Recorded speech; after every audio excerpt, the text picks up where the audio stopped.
Can we start, sir? Yes, I'm ready. I think let's start in time now. Let's start, sir. Yes, sir. Yes, sir. So I just want to give a welcome remark, sir, and then you can take over.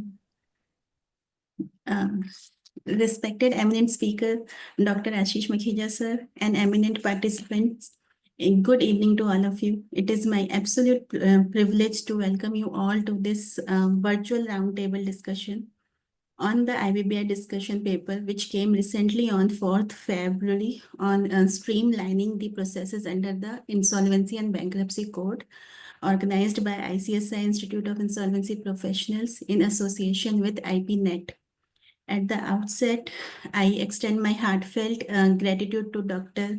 Ashish Makhija, sir, an advocate and insolvency professional, for kindly agreeing and gracing this session as both speaker and moderator.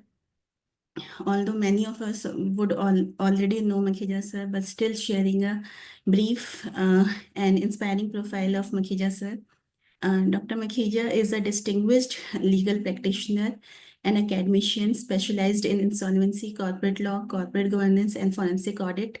Dr. Makhija holds a doctorate of judicial science, that is PhD in law, from USA. And he's a chartered accountant, cost and management accountant, and registered insolvency professional. He has earned 2 LLM degrees, one in international bankruptcy from USA and another from India. He is also a World Bank trained corporate trainer and an adjunct faculty at Indian Institute of Corporate Affairs under Ministry of Corporate Affairs. His contribution also extend to authorship with 14 books to his credit, including books on insolvency and bankruptcy code. Thank you, sir, for taking today's session. Before requesting Sir to take the session, let me share a brief flow of today's program with all. As we know, the discussion paper contains 11 key points or 11 proposals of IBBI aimed at improving the insolvency resolution framework. Our speaker, Makhija sir, will take up each point one by one, providing insight and explaining the implications. After each point is discussed, suggestions from participant will be invited to ensure an inclusive and collaborative discussion. All suggestions will be minuted and compiled and formally submitted to IBBI as our representation. Now, I would like to request to Dr. Makhija sir to lead this session and share your valuable perspective on the topic. Makhija sir, over to you, sir. Thank you, Pete, I think for a wonderful program. I think this was one of the programs which was required on the discussion paper, and naturally IBBI also wants discussion. So I think we are the first in association with IPNet, and I can see a lot of my friends from IPNet also joining here today. So welcome to each and every one of you. Friends, as I always request, can I request everyone to please open videos, because this is more interactive, so we can see each other, we can have a discussion. It's not a one-way traffic today. I would like to hear from you also, and we are going to make notes, and ICSI is going to send the representation based on our inputs, right? It's a collaborative exercise. It's not a one-way traffic today. Okay. Friends, one of the important aspects is we always say IBBI is one of the best regulators for a very simple reason, that we don't find any changes without discussion. First of all, we have always found, in fact, it's a policy now, that they have to issue a discussion paper. And based on the discussion paper, when the comments are received, then they typically formalize those amendments, which is a good practice, according to us. And our voice is heard. Our voice also matters. This is very important. Friends, as far as this discussion paper is concerned, I think Peter has already given you the way forward, how we are going to do it. This discussion paper typically contains 11 points, and we are going to discuss one by one. I'm not going to give a presentation on 11 and then see comments. No, that is not going to happen.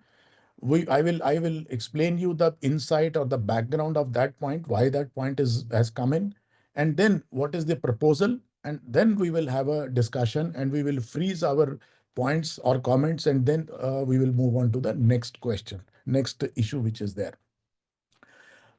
Friends, this paper which gives us the 11 broad points, I have a short presentation. I'll show you in the meanwhile. This discussion paper contains 11 important points, 11 issues.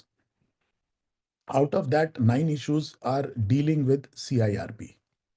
One issue deals with liquidation process, and one issue deals with the personal guarantors, personal insolvency case. The issue which is dealt in liquidation is also a kind of related to CIRP, but we will have a discussion on that. So idea is that the process should become more efficient, the process should become more transparent, and process should also become more effective, because a lot of issues have come up. We all know there are a lot of delays and other things. So they have tried to cover a few of the points to even the delays in they have a very, you can say, ingenuine kind of a solution for the delays happening in approval of the resolution plan. We'll discuss whether that is valid or not, or whether that will work or not, but that's a separate aspect. Okay, so let me show you my presentation. Just give me a moment. Yeah, I think it was there. Yeah, so it is there. So let me just share the presentation with you, and then we will go one by one. Yes, okay. Now, this is a discussion paper, and the title of the discussion paper is pretty long: Streamlining Processes Under the Code, Reforms for Enhanced Efficiency and Outcomes. So let's start in the right earnest. As I mentioned, you see in the opening comments, overview of the contents of discussion paper is like the challenges faced in CIRP, liquidation and personal insolvency, 11 issues in total. IBBI is inviting comments on all these 11 issues, and the last date for submission of the comments is 25th February 2025. And I'm really happy that ICSI has taken a lead, ICSI Institute of Insolvency Professionals. I believe they are the first ones to conduct this kind of a webinar on this.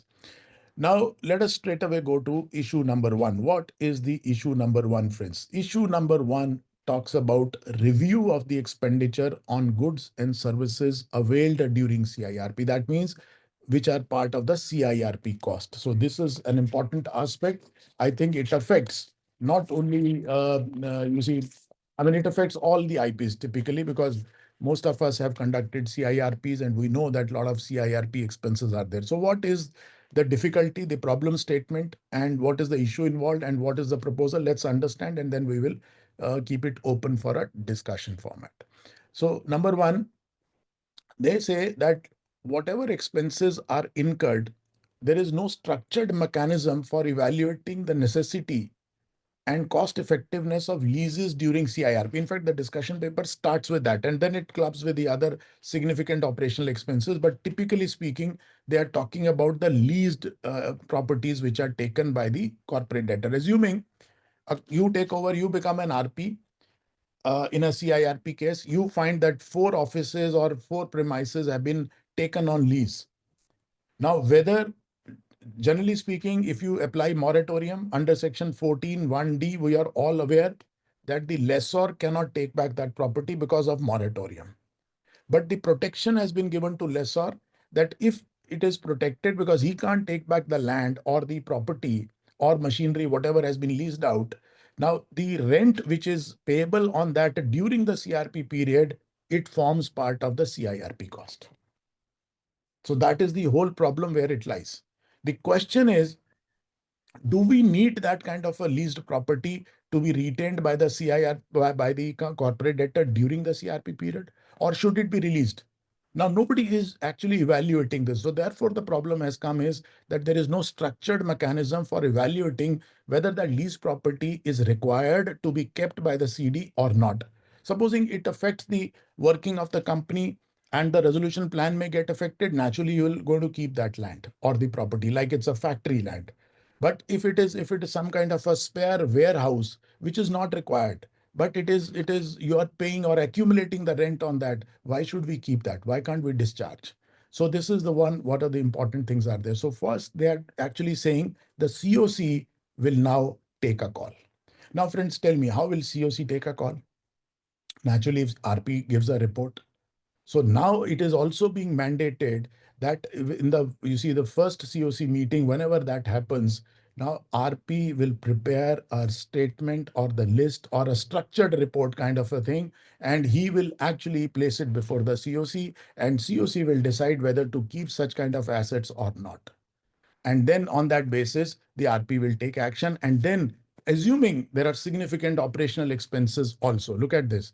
Look at the third one, which is talking, second one, proposal to mandate regular review. The word is regular review. Regular review means that the constant reports are to be submitted by the RPs now. Of course, there's an additional job for the RPs, and we will discuss whether it is possible or not. But be that as it may, let us understand this. Proposal to mandate regular review of significant operational expenses. Underline the word, friends, significant operational expenses. So it's not only restricted to the leases, but it also talks about significant operational expenses. They have, of course, not defined what is meant by significant.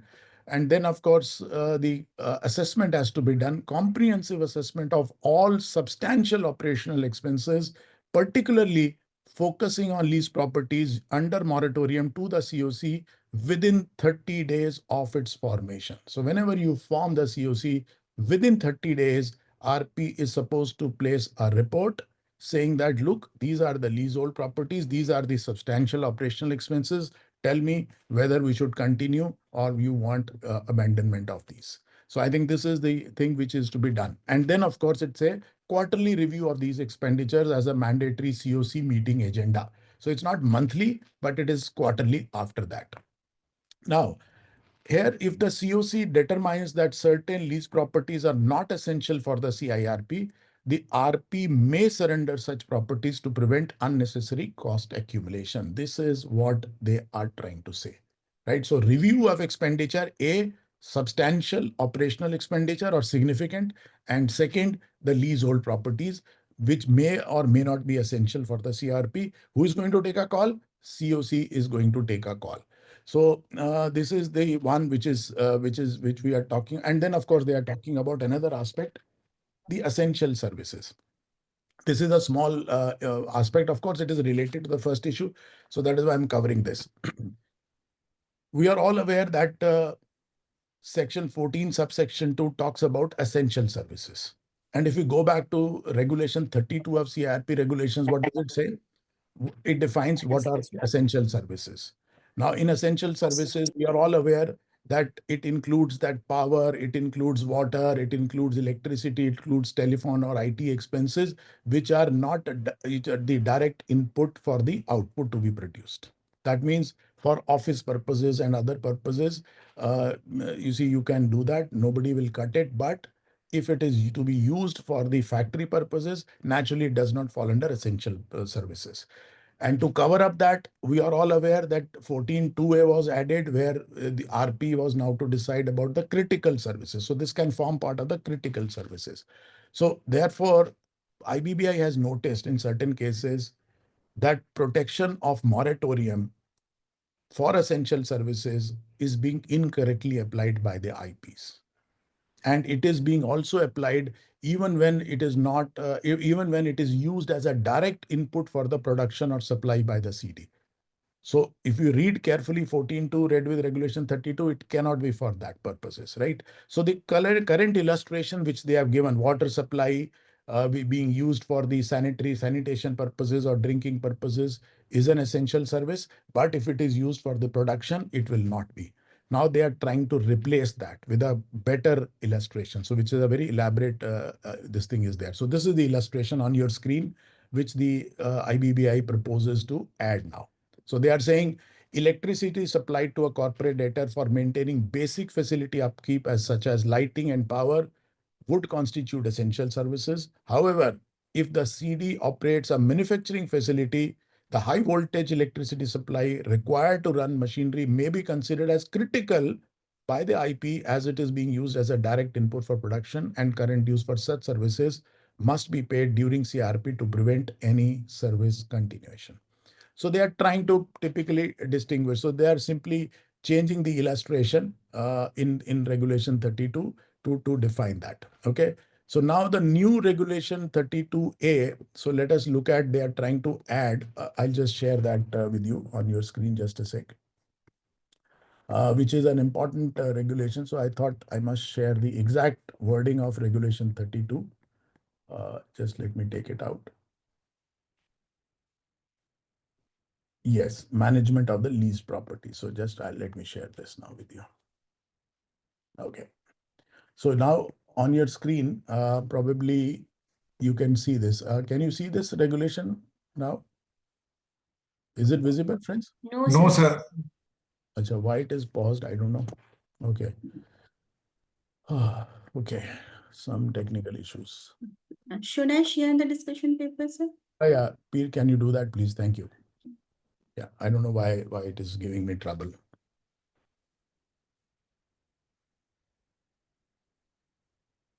So Regulation 32A, just go to that straight away to Regulation 32A, which will be, there are no page numbers, Pete, but 1 second, sir. I'm just showing. go to the proposed notification, which is Gazette notification. I think after 10 pages you will find. Yeah, just scroll it up.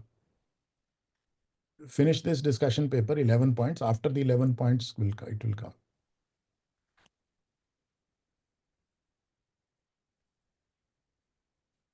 Yeah, this is one, but just scroll it above. Third page of this part A. 1 second, sir. Yeah, great. So third page. Yeah, this is the one, 32A. Just scroll it above. Yes. Friends, this is the 32A, which is now being proposed to be added. It says management of operational expenses, including leased properties. In IBBI discussion paper, initially they are talking about substantial and significant. But when it comes to here, they are simply talking about operational expenses. Anyhow, be that as it may. So let's read this.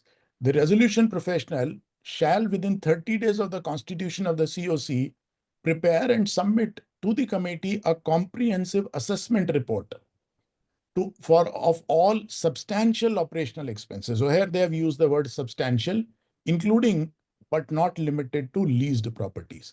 The assessment report under subregulation 1 shall include for leased properties the details of the existing lease agreements, including tenure, payments, and contractual obligation, current utilization status, assessment of criticality, and then financial impact analysis of continuing such operational expenses on the corporate insolvency process. Hello.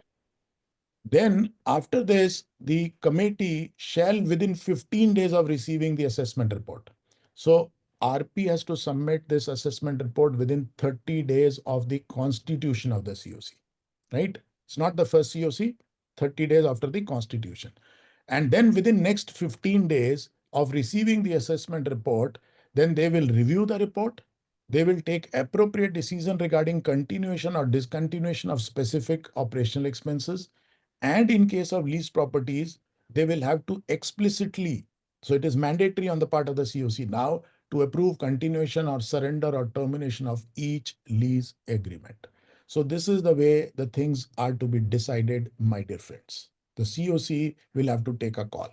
And then, of course, it says for operational expenses continued under subregulation 3, including leased properties, then the RP shall include a quarterly review of such expenses as mandatory agenda item in this committee meetings, and also present updates on their financial impact on the CIRP. So two things RP has to do, friends. Let's understand.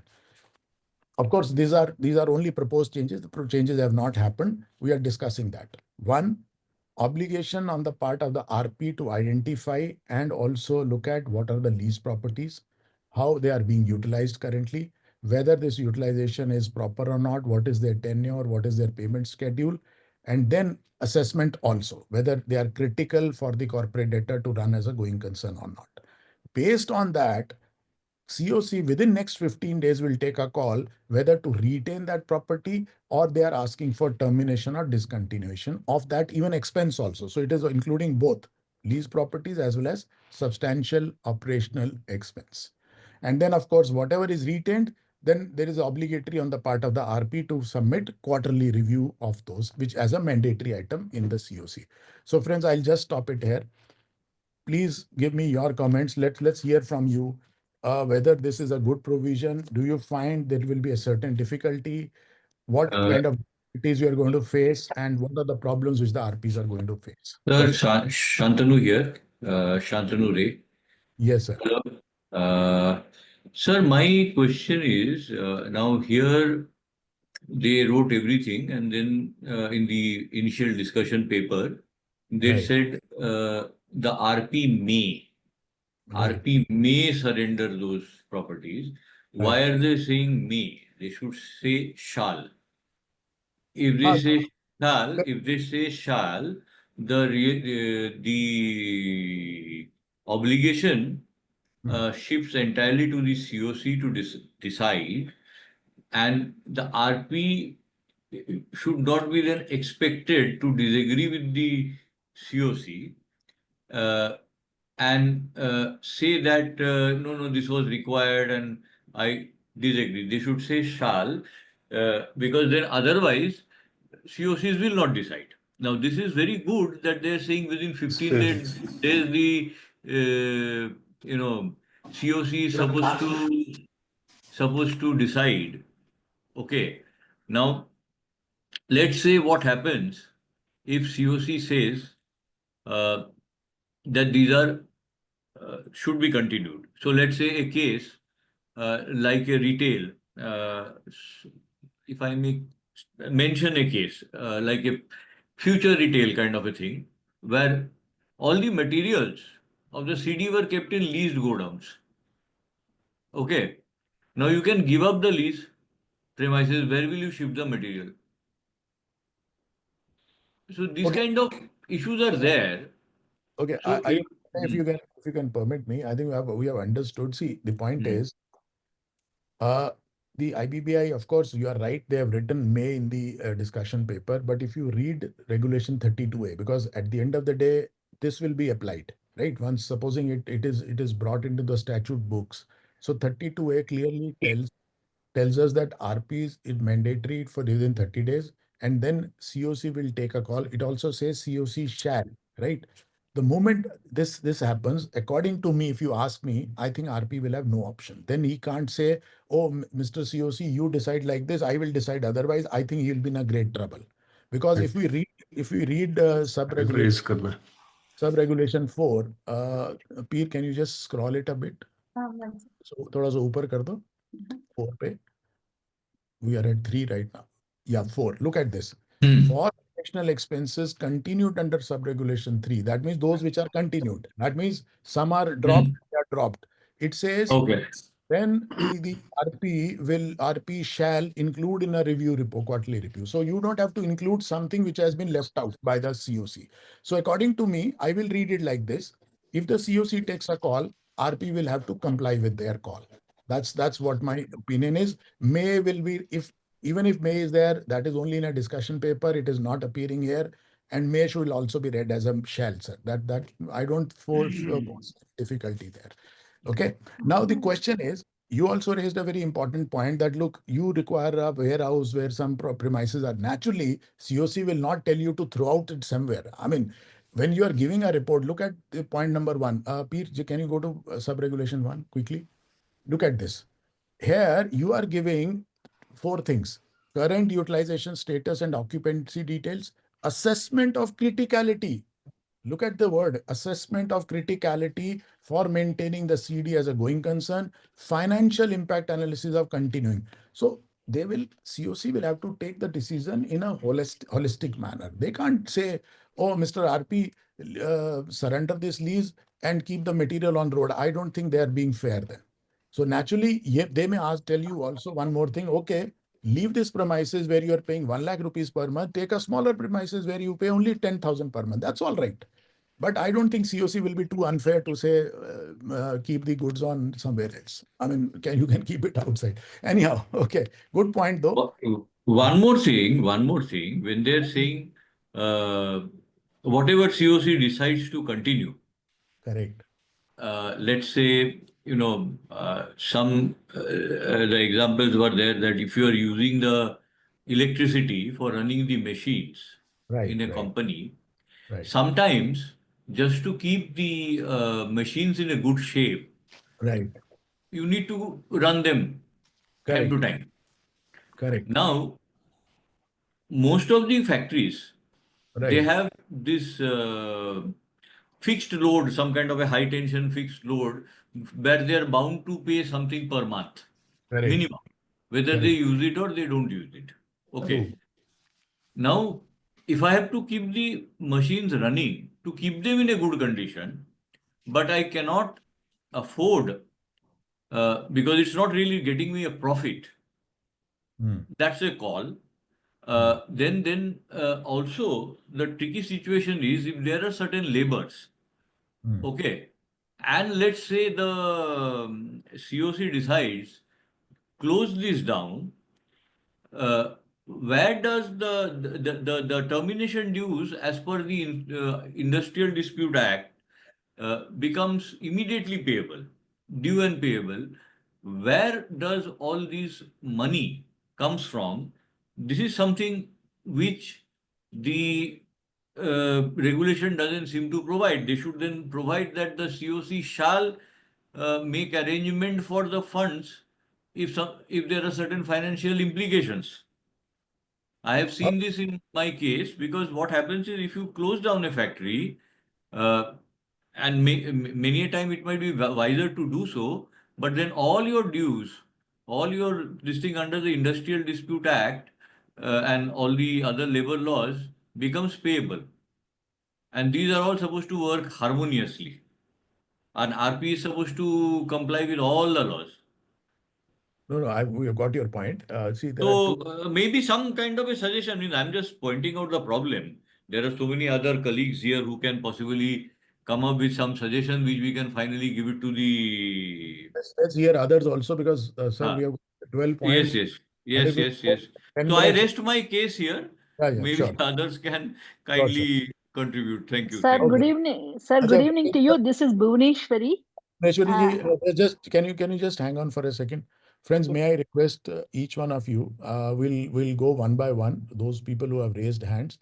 But please be very brief because we have got 12 issues. If we spend 20 minutes on every issue, you will have to be with me for 240 or 240. We don't have those kind of money. Okay. So let's be very quick and very brief. So Okay. what is the Abhinav ji, objective of having this provision? Nee. It seems that the CIRP will be conducted in a mechanical way. No, what is your, where are you coming from, sir? What is the thing which you are think that it is hampering? I mean, can we be very clear on this? Okay, I think Mr. Abhinav is, we can't hear him. Okay, I think let's Mr. N.K. Sharma go first because he has raised hand. Yes, Mr. Sharma. Sir, good evening. Good evening, good evening. I have two issues relating to the first, this proposed amendment. Right, sir. One is a real estate company. The matter I got last month only. Yeah. The office of the corporate data is on a leased accommodation. Okay. Whereas in the adjoining building, more than 25,000 square feet standalone building is lying idle. Okay. Should I propose for shifting of the registered office there only? Because there is no for paying the rent and at the same time keeping the owned property idle. Absolutely. See, even if it is not mentioned in the regulations right now, I Yes. think as RP, we have to save money for the company, corporate debtor. So Right. if I think that's a very good thing which you have thought about that, look, why do I need such kind of a lavish registered office when my own building is there? Probably I can convert some portion into office itself, right? Right, sir. If it is habitable, if it is worthwhile, because electricity also has to be there. So you can Yes, always sir. take a call, sir. You can always take a call. But do you think, Sharma, that this is a good provision to that extent? Yes, it is very good, sir. Okay. Because it is going to help us to contain the expenditure, unnecessary expenditure being incurred. Correct. And then the whole, because you see, I think one Mr. Abhinav says we are making it mechanical. According to me, we are Yes, sir. shifting the blame to the COC then. See, That's right. nobody will be able to raise finger on the RPs, isn't it? Yes, sir. Okay. So I have another issue relating to electricity. Yes, sir. I have a running mall and where Right. electricity is very critical. Right. Now, is it does it cover under the the first part? No, sir, it will cover, it will, when you said critical, so it will be a critical service because Yes, because you cannot run a commercial establishment without electricity. so it is a direct input to the output, na? So Yes, sir. speaking, it is a critical which will be covered under 14(2)(a), which you can take a call. Right, sir. Right. It is essential services. Thank you, sir. Thank you. Okay, hello, great. Okay. Sen, I think Partha Kamal Sen. Sir, you are muted. Can you unmute yourself? And then Mr. Brijesh Baduria, then Devangji, and then Bhuvneshwari ji. Sir, Yes, I am audible? Yes, sir. Please go ahead, sir. Yeah. Sir, actually for lease, I don't have any issue as such. But sir, Okay. for other operational expenses, sir, I Okay. mean, there is a provision in regulation 34A, Right. where it categorically said RP shall disclose all costs. Mm-hmm.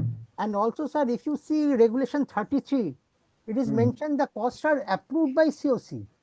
Right. So is it not a duplication for other operational costs I am talking about? I am not talking about anything regarding lease. Sometimes, sir, they are typically talking about like you are running a company as a going concern, you are incurring, say, expenses on raw material and essential services. This is what they are talking about, goods and services.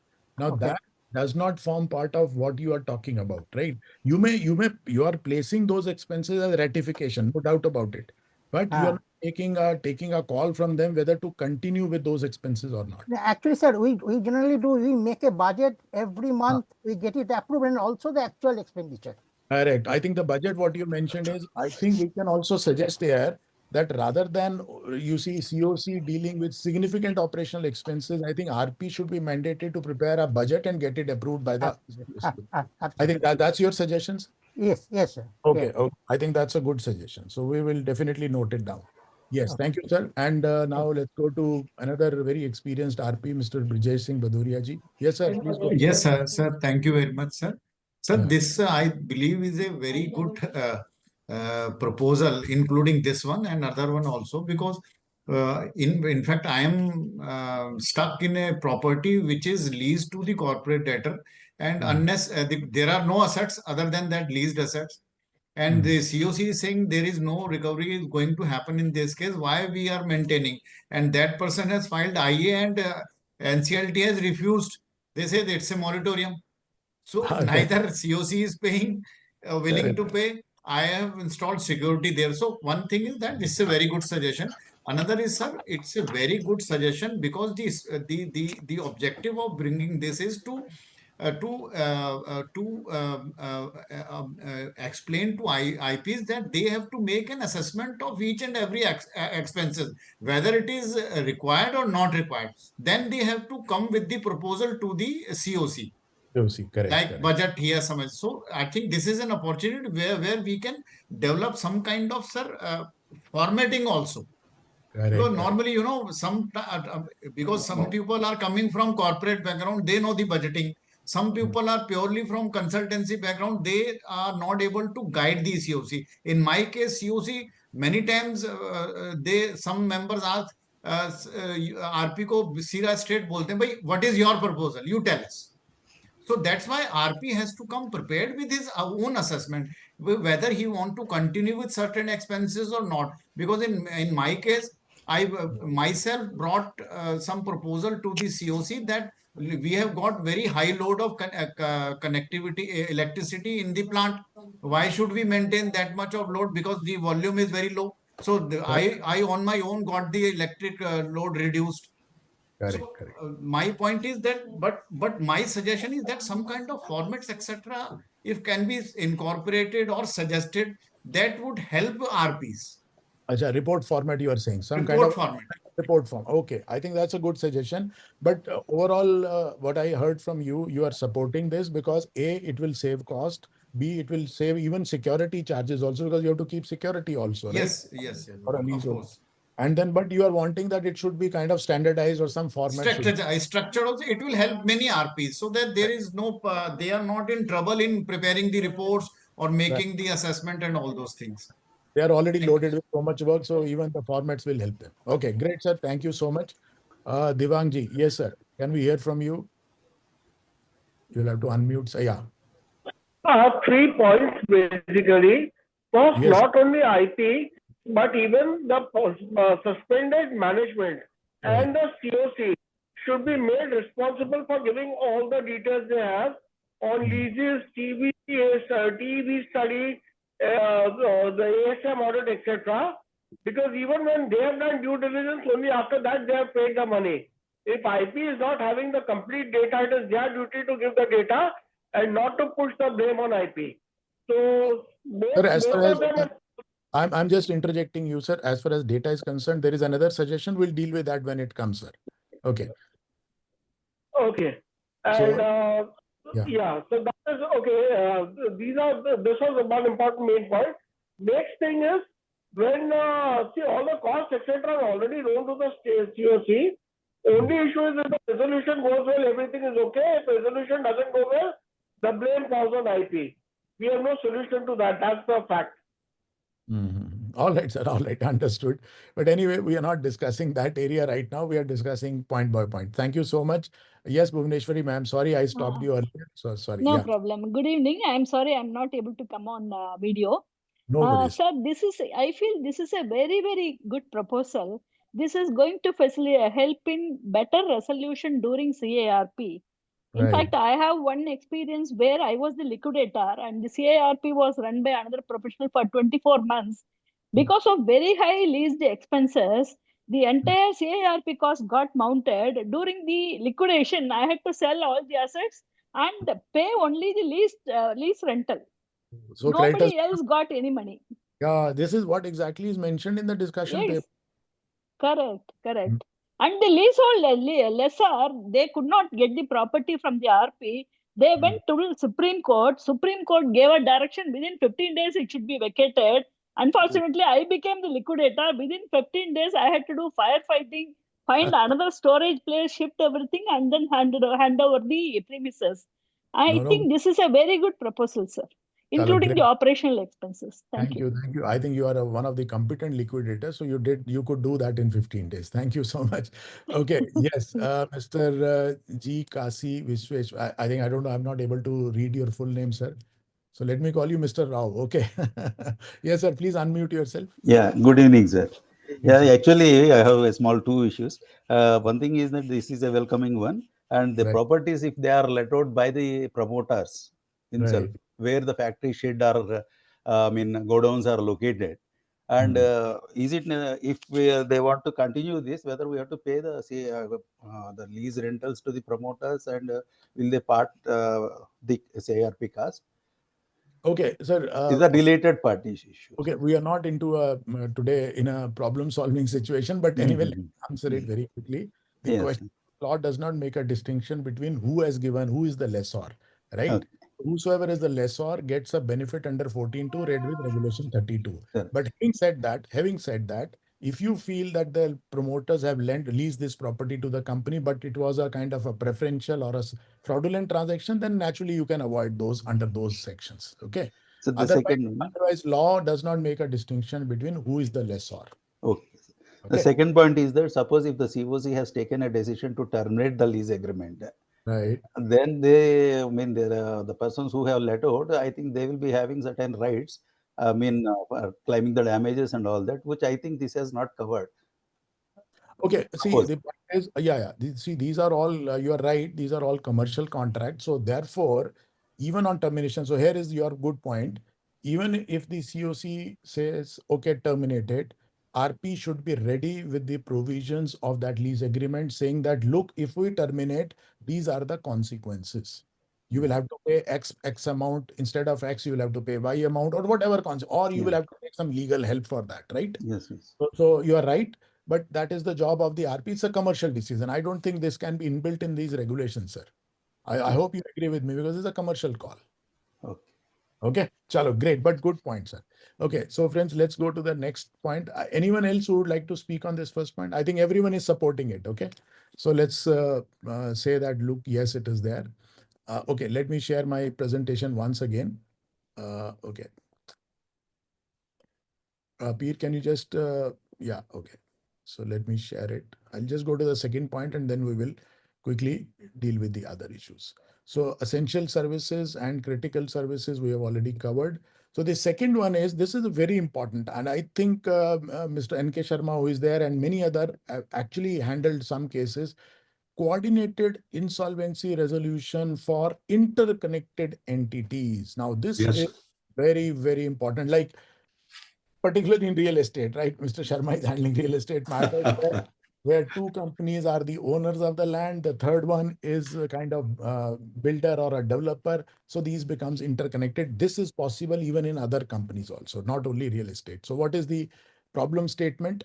They are simply saying that today, and this is the problem which Mr. Sharma is facing, and we are the legal consultants for him. We are also facing this issue. The issue is IBC and IBBI recognizes this. IBBI has mentioned in their discussion paper that each entity is treated as a separate standalone unit. So therefore, different RPs are appointed and different COCs are formed, and they will operate in their own individual capacity. Of course, there may be some interdependencies which may be there, right? So the idea is that whether we can align the insolvency resolution framework with these kind of realities, whether we can adopt a coordinated approach so that value realization for these interconnected entities is better. So what they are trying to do, look at this. The proposal is that they are going to want to amend, in fact, they have proposed to amend CIRP regulations, and they want to introduce a mechanism for coordination of CIRP. The word is coordination. Coordination. Now, what do they say? They have included 4 things into it. I'll show you the actual regulation also. Provisions for joint hearing. Because it is possible that there are 3 entities and 3 different benches are handling. So there is no common hearing. There is no joint hearing. So typically speaking, they should be heard by a single bench at the same time, all the 3 cases or 4 cases or whatever cases. Second, appointment of a common resolution professional. So this is also possible. Third, information sharing protocol. How do you share information amongst the 3 COCs? And then coordinated timelines. Because some company might have come into CIRP today, some may come 1 month later. So how to coordinate those timelines and whether a common resolution plan can come or not, or a common RFRP can be issued, or a common IM can be issued or not. So I think those are the problems which everyone faces, isn't it? So therefore, the proposal is regulation 40E. Peer, now you'll have to share that regulation 40E on the screen, please. Can you do that? So regulation 40E, which is being proposed, which is a very detailed one, talking about coordination of the CIRP of interconnected entities. Peer, are you there? Can you hear me? Okay, let me try and share it.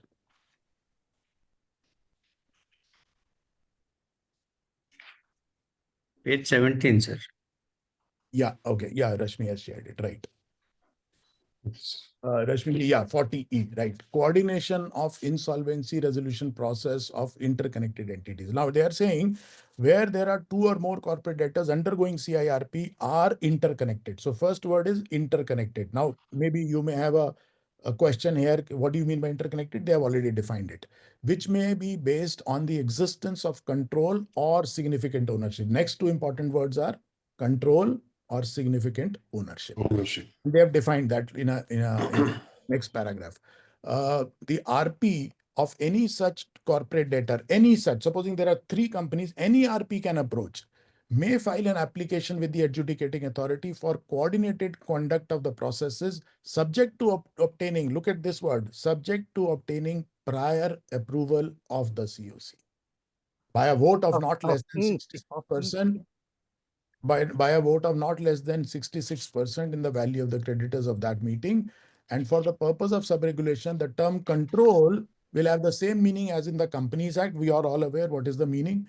And then, of course, in respect of LLP, it is not defined. So they have defined it here. That means voting right, partnership interest, or contractual arrangement to direct the management or policies of LLP, or to appoint or remove the majority of the designated partner. And significant ownership, friends, they have talked about 26% or more of the voting share.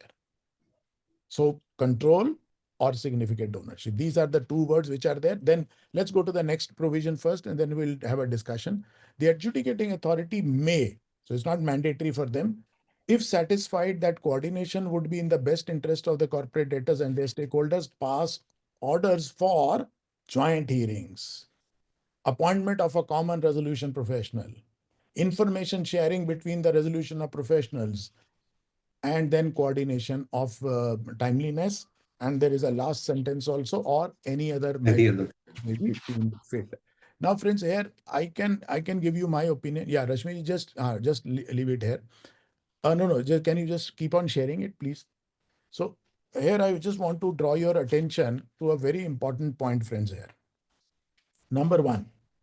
They are saying that first the COC must, because each company will continue to have independent COC. There is no common COC. This is not, we're not calling it as a group insolvency. I think my friends are aware, group insolvency report is already pending. It has not been formed into a law, where this is a similar kind of provision is also there, that any one of the companies or RP can approach for a group insolvency. But here they have not used the word group insolvency. They are saying coordination of the insolvency process of interconnected entities. Typically it means the same. So here they are saying, I have a small legal objection on the first one, right? I think Peer will make a note of it. They are saying pass appropriate orders for joint hearings. Friends, if you look at NCLT rules and the working of NCLT, a single bench of NCLT, that is one bench in containing of judicial and technical member, it cannot take a call of joint hearings. It cannot say, I will hear the matter, the bench number 2 matters will be transferred to me. Sorry, that power is not with the NCLT benches. That power is with only the president of the tribunal under Rule 16, Sub Rule D of NCLT rules. Only the president has got the power to decide this. So I think this needs to be changed, because here it cannot be done by any single bench itself, that they don't have the power. Okay. Because it was a more of a legal issue, therefore I raised it. So friends, what do you think about this coordination of CIRP process of interconnected entities? Do you feel there will be a problem, or do you feel that it is a good provision to go ahead? Yes, Mr. Sir, Ray. Yeah, yes, Mr. Sharma, you can speak, then Mr. Ray will say comment. yes, sir. Sir, compliments to you. Even before coming this discussion paper, you have already guided me and properly advised me how to go about this group insolvency, how to tackle it. You have already filed an application and basically based on all these lines only. Thank you very much, sir. I have one question. Yes, sir. In Noida, another case, there is one party, one builder, I mean a company, one land owning company, and there Right. is the builder, Right. and both are executing the project under a JDA, Joint Development Agreement. Right. The whole Noida, there is only one concept.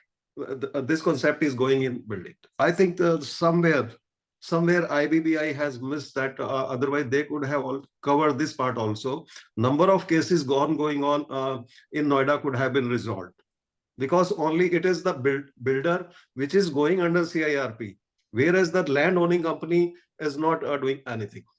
Acha, so what you are trying to say is, okay, I've got your point.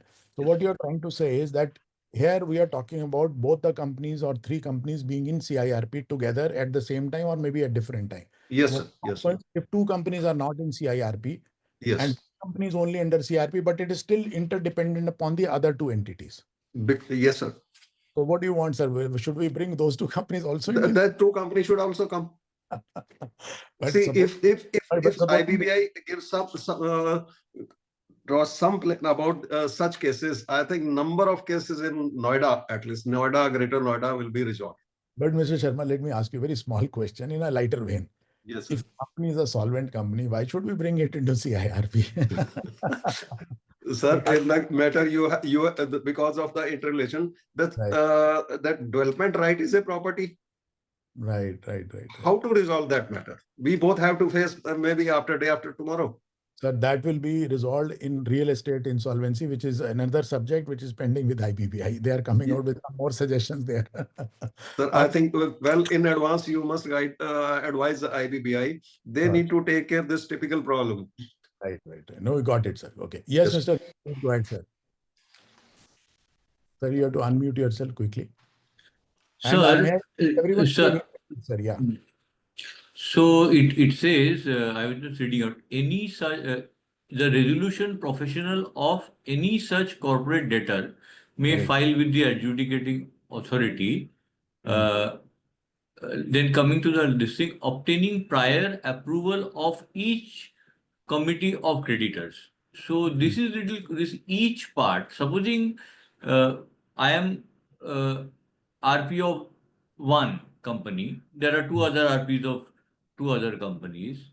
Now, if I want to move these, do I have to approach the other two RPs and take this? What this each word is little confusing.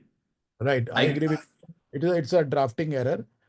It cannot happen because at the end of the day, you are an RP of one assuming, then naturally you have no right or business to get the approval of the other COC. You are absolutely right. So the each word has to go away, go from here. At least what I can do as an RP, I can take COC approval of my company, file an application, then notice will go to the other two RPs, and then probably they'll come back and say whether we want a common CIRP or not. So the choice is left to them. The choice is not left to the NCLT. But yes, you are right. There is a slight confusion in the language. So this needs improvement. Okay, we'll take your comment, sir. Okay. Yes, Mr. Rao. Yes, sir. Actually, it is a very complicated thing because getting approval of the committee of creditors. The committee of creditors comprises a lot of bankers, and they have to obtain from their respective committees. That is also an issue which prolong it process, I think, sir.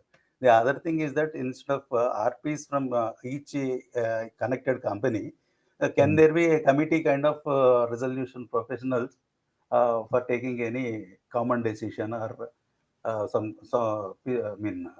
amicable solution also? See, you are right. So what I've taken from you is we can suggest to IBBI that this particular exercise for coordination, there should be some timeline. Say within 90 days, this should be completed, and that 90 days time period should not be added to CIRP. So it should be a time-bound exercise, number one, right? Because this is the same thing which has happened in group insolvency, which is a proposal is there. They say if every COC decides, then an application can be filed and then a group insolvency can start. So it's a choice of each COC. It is not mandatory, it is voluntary. And in the end, the group insolvency proposed regulations clearly say that 90 days will be added to the CIRP period. That is what the proposal was. Unfortunately, group insolvency have not come into picture light of the day, but IBBI is now bringing it through kind of a regulations because the law has not been amended. So through a backdoor, we are trying to bring in the group insolvency in a limited manner here. But yes, I take your point, sir. There's some time bound or time should be given to this. Okay. Any other point, Mr. Rao, you want to say? The other thing is that there are several RPs. Now, for each connected company, there is a resolution professional. There must be one common, senior RP may be appointed in particular cases to coordinate the affairs of all the resolution professionals. This is written, sir, if you look at the regulation number 2 on your screen, 2B, Yes, sir. appointment of a common RP. Okay. It's already there. Achha. That means that.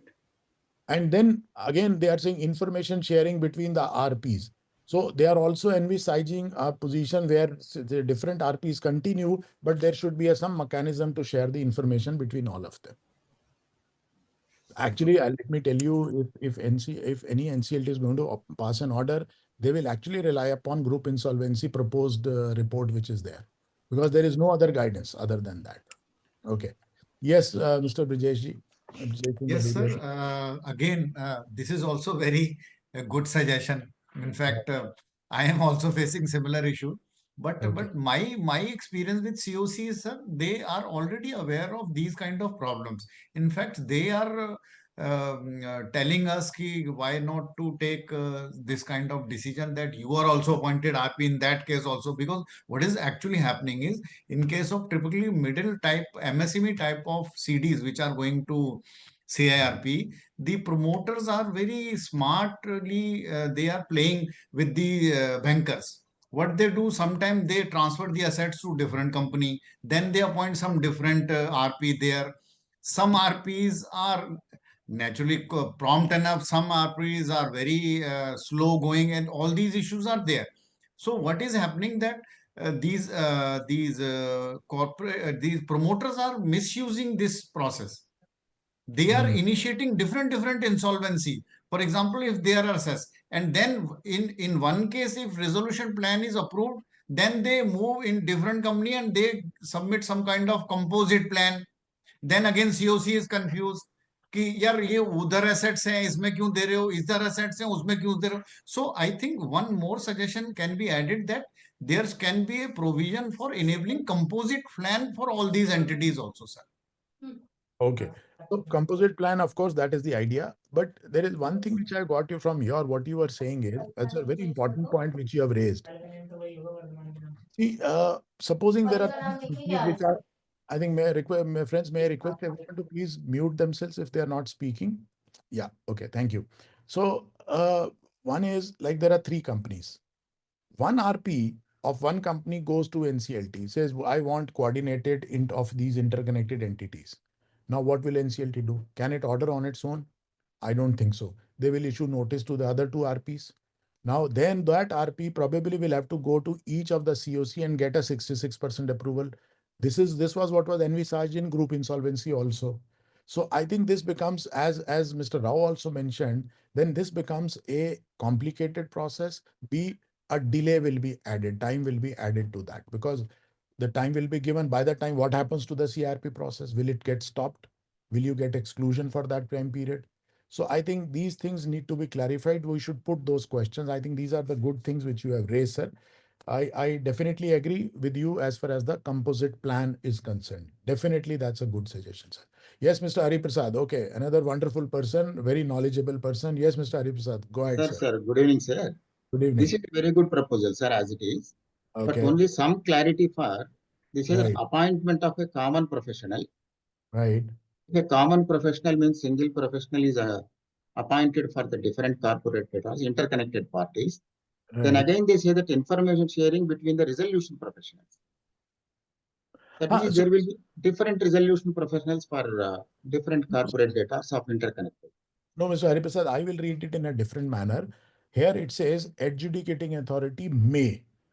So supposing they don't agree to a common RP, then there are different RPs which are continuing, but they are interconnected dependent entities are there. Then in that case, they may give directions for information sharing between this. So probably I will read B and C as alternates, right? Alternates. B, Yeah. appointment or, okay, sir. Appointment of common resolution professional Your point is well or taken. information sharing. Correct, correct, correct. Your point is well taken. We will definitely put it that language should be improved here. Okay. Yes. Got it, sir. Thank you, sir. Yeah, okay, great, sir. And now I think we can go to Mr. Raghuram Manchi. Yes, another experienced person. Yes, sir, go ahead. Yes, sir. Sir, as you were saying, this getting all the three COCs, getting an approval is a complicated process. Right. Before that, I think there has to be a common meeting of COCs that can be provided. Like there could be a common meeting, or maybe a committee can be formed within the three COCs, and they can decide whether it is meaningful in terms of commercially, whether it is feasible and meaningful to have a interconnected application. Actually, sir, you are absolutely right. I'm always going back to group insolvency. There was a provision for appointment of a group coordinator and a group COC. Yeah. Unfortunately, those provisions, the law has not been amended. That has gone into a backseat. That has gone into a cold storage, that report. And now IBBI, through regulations, want to bring it. So I don't know how far because they have brought it in a very one single regulation. Group insolvency contained 15 sections. So I don't know, you are right. When you're talking about group coordinator, group COC, unless those things are clarified, I think there will be a whole lot of confusion will be there. I agree with you, sir. So common COC or group COC and group coordinator. Okay, so we can suggest that, look, similar provision should be brought in here. Okay. Yeah. Any Yes, sir. other point, Mr. Manchi? Nothing, sir. Thank you. Great, sir. Thank you. And okay, another experienced person, Mr. Desai, Devesh Desai ji. Yes, sir. Go ahead. Sir, my experience is that in such cases, like what happens is that different companies may have different type of assets. So unless these regulations are more elaborate in terms of how some costs like CRP expenses will be taken care of, from if there is a common resolution plan, because it becomes very difficult otherwise how to distribute amount, how to distribute cost. Like I'm experiencing in one of my matter where even how to prioritize, because even fulfilling section 32 compliances also at times becomes difficult because operational creditors, how it will be taken care of and things like that. So unless we, rather than giving a very generic regulation like this, unless more thoughts are given to it, anticipating what would be practical issues when these common resolutions are evaluated, I think that may be more appropriate. Otherwise, it will raise a lot of questions, like we are seeing that they have given a specific regulation that for real estate companies, project specific plans are to be invited. But I am facing a lot of problem in one of my case that how do I do, I have, let's say, project specific plans, but how do I allocate various costs? How do I allocate the amounts and all? So unless it is a very detailed guideline looking at what could be the impact of a coordinated resolution on different things, it is quite difficult at times. I agree, sir. I think you have raised a fantastic point. In fact, in one of our cases also, we faced the cost issue because the plans were invited project-wise. Then the question, then one RA said, I will not bear that cost. And not only that, can you believe there were 5 FDRs in the company, right? And It again, goes to whom? Yeah. goes to whom? And there were 5 vehicles. Now it goes to whom? How do you divide the vehicles between the 3 That's projects? what. Yeah. So you are right, sir. I think the elaborate, regulations are required rather than one simple regulation, which will create more confusion, more litigation, and more delay in time. Yes, more delay. That's I right. agree. Yeah. Good point, sir. Very good point. I think we will consider those also. Okay. Although it is a good suggestion to bring it here, but it should be more elaborate. Yes. Yes. Okay. Yes, Mr. Sampath. Go ahead, sir. Actually, it's just a continuation of previous point. One Yes, sir. important point of insolvency which we are coming up to is whether we want a rule-based insolvency or a principle-based insolvency. When I'm going through each of the suggestions and I'm taking two different cases of mine, if I follow my experiences in one case, that doesn't match with the suggestions which I give through my experience in another case. So we have come to a decision whether we want a rule-based or a broad principle-based, and we leave it up to the wisdom of COC and Honorable NCLT how they want to go about on case-to-case basis. Because giving rule-based suggestion based on some experience may create an issue with another. I somehow agree with you, but somehow disagree with you also, sir, respectfully. The reason is this, sir. At the end, sir, at the end of the day, if we provide too much of discretion, either to COC or to NCLTs, that also causes a lot of confusion. Of course, every case is a different case. I don't deny that. But having some sort of rules, it kind of standardizes, it kind of gives consistency also. So therefore, there is no, because today, you see, you remember that limitation, whether limitation is applicable or not. One bench was giving some judgments, another bench was giving another judgment. So rule-based is always better. But yes, some kind of flexibility to commercial decisions should be allowed to the COC. Well, I mean, 50% agree with you, but we note your point, sir. Good point. Okay. So friends, this is the second issue. Let's go to the third issue now. So let me again share my presentation. And then from there, we will come back to this particular rule also. Okay. So let me see. Yeah. Okay. I think we need to really, I mean, some points are very small. We'll be able to do it quickly, but some are actually require a lot of discussion. So let's focus on those. Okay. So issue number 3, my dear friends, is presentation of all resolution plans before the committee of creditors. I'm not too sure, friends, why IBBI has brought it, because there was a legal clarity already. I don't know why that has been brought, but okay, if they have brought it, now they are mandating something. Let's look at what it is. They have quoted 3 provisions, section 25(2)(I), which talks about the duties of the RP, which clearly says that RP must present all, rather the word is shall present all resolution plans at the meeting of the COC. Then section 30, subsection 3 says, which caused some kind of confusion, that resolution professional shall present to the COC for its approval only such a resolution plan. The word was such resolution plans which conform to the requirement conditions referred to in subsection 2. So that means if section 32 conditions A to F are not complied, then those plans were not to be brought before the COC. But 25(2) I said all plans. So there was a clash between the 2 provisions. This was sorted out, my dear friends, by a Supreme Court judgment. I hope all of you remember that ArcelorMittal versus Satish Kumar Gupta 2018 judgment. It was already settled. I don't know why IBBI has brought it again, but be that as it may, let us look at what they are trying to say. They say, they have found, even after that Supreme Court judgment, they have noticed that non-compliant plans are not being presented to COC by RPs. I think they have a better data, so probably they were facing this issue. Now it is proposed to amend the CIRP regulations to mandate the resolution professionals to present all resolution plans received to the COC regardless of their compliance status. So whether the compliant plan is there or not, RP is supposed to put it before the COC. But there is one catch, my dear friends. Now there is additional duty which has come in. What are they saying? They are saying they will put up all the plans along with their report. In ArcelorMittal judgment, Justice Nariman mentioned due diligence report, right? So it was already there. Now IBBI in the regulation, what they are wanting is they are wanting compliance report. So they have termed it differently, my dear friends. They say for each resolution plan, RP must provide a detailed compliance report to the COC, highlighting any areas of non-compliance of section 32 of IBC or any other relevant regulations. And then RP must explain to the COC the reasons for considering any plan as non-compliant.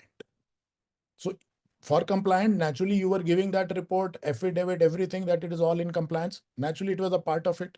But for non-compliant also, now you have to submit a report giving clearly, stating clearly or explaining clearly why this is a non-compliant. Okay, I don't think it requires much of a discussion, but still, if anyone wants to contribute, this is the regulation which they want to amend. This is on your screen, friends.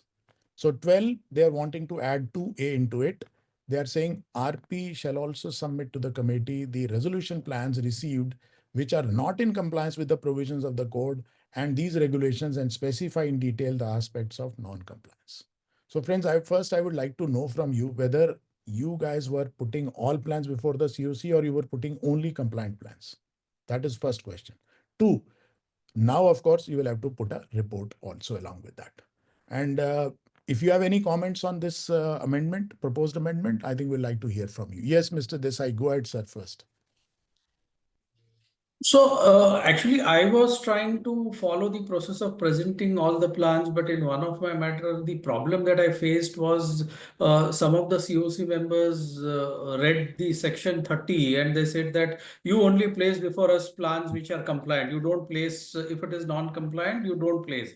And that resulted into a lot more litigation which went up to Supreme Court because the plan which was rejected, he was not happy and then he quoted section 25(2) and the ArcelorMittal judgment and all. So my sense is that this clarity will help because COC cannot refuse. Though I was safeguarded because I had already minuted presentation to the COC of even non-compliant plant.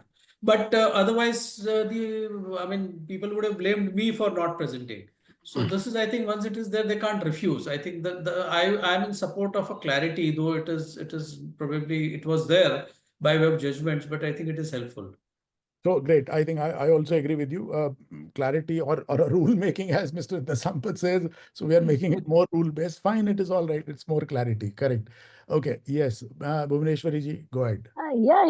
Sir, we submit all the plans to COC, explaining the non-compliance wherever it is there. And if there's a minor non-compliance, for example, say ARP cost or something is not shown properly, anyway, there is one time amendment is allowed. So it's amended. If we explain to the resolution applicant, they correct it accordingly. Right. And the only thing is what we understood is that if it is fully non-compliant, we cannot put it for voting, but we can present it to the COC for discussion. Naturally, because accordingly we are doing that, sir. Because COC cannot even vote on a non-compliant plan. There will be a violation of. Right. So I think you have already been doing it, right? So yes. But clarity, you welcome this clarity? Yes. I think this is fine. But anyway, we are doing it. Nothing wrong in having it in the provision, in the regulation. Right. Okay. Yes, Mr. Ray. Thank you, ma'am. Yes. Okay. The clarity is really good. My question is, now I have presented a non-compliant plan. I have given my reasons as a RP as to why it is non-compliant. Would it not, then the guy whose plan I am saying is non-compliant, go for litigation saying I am compliant?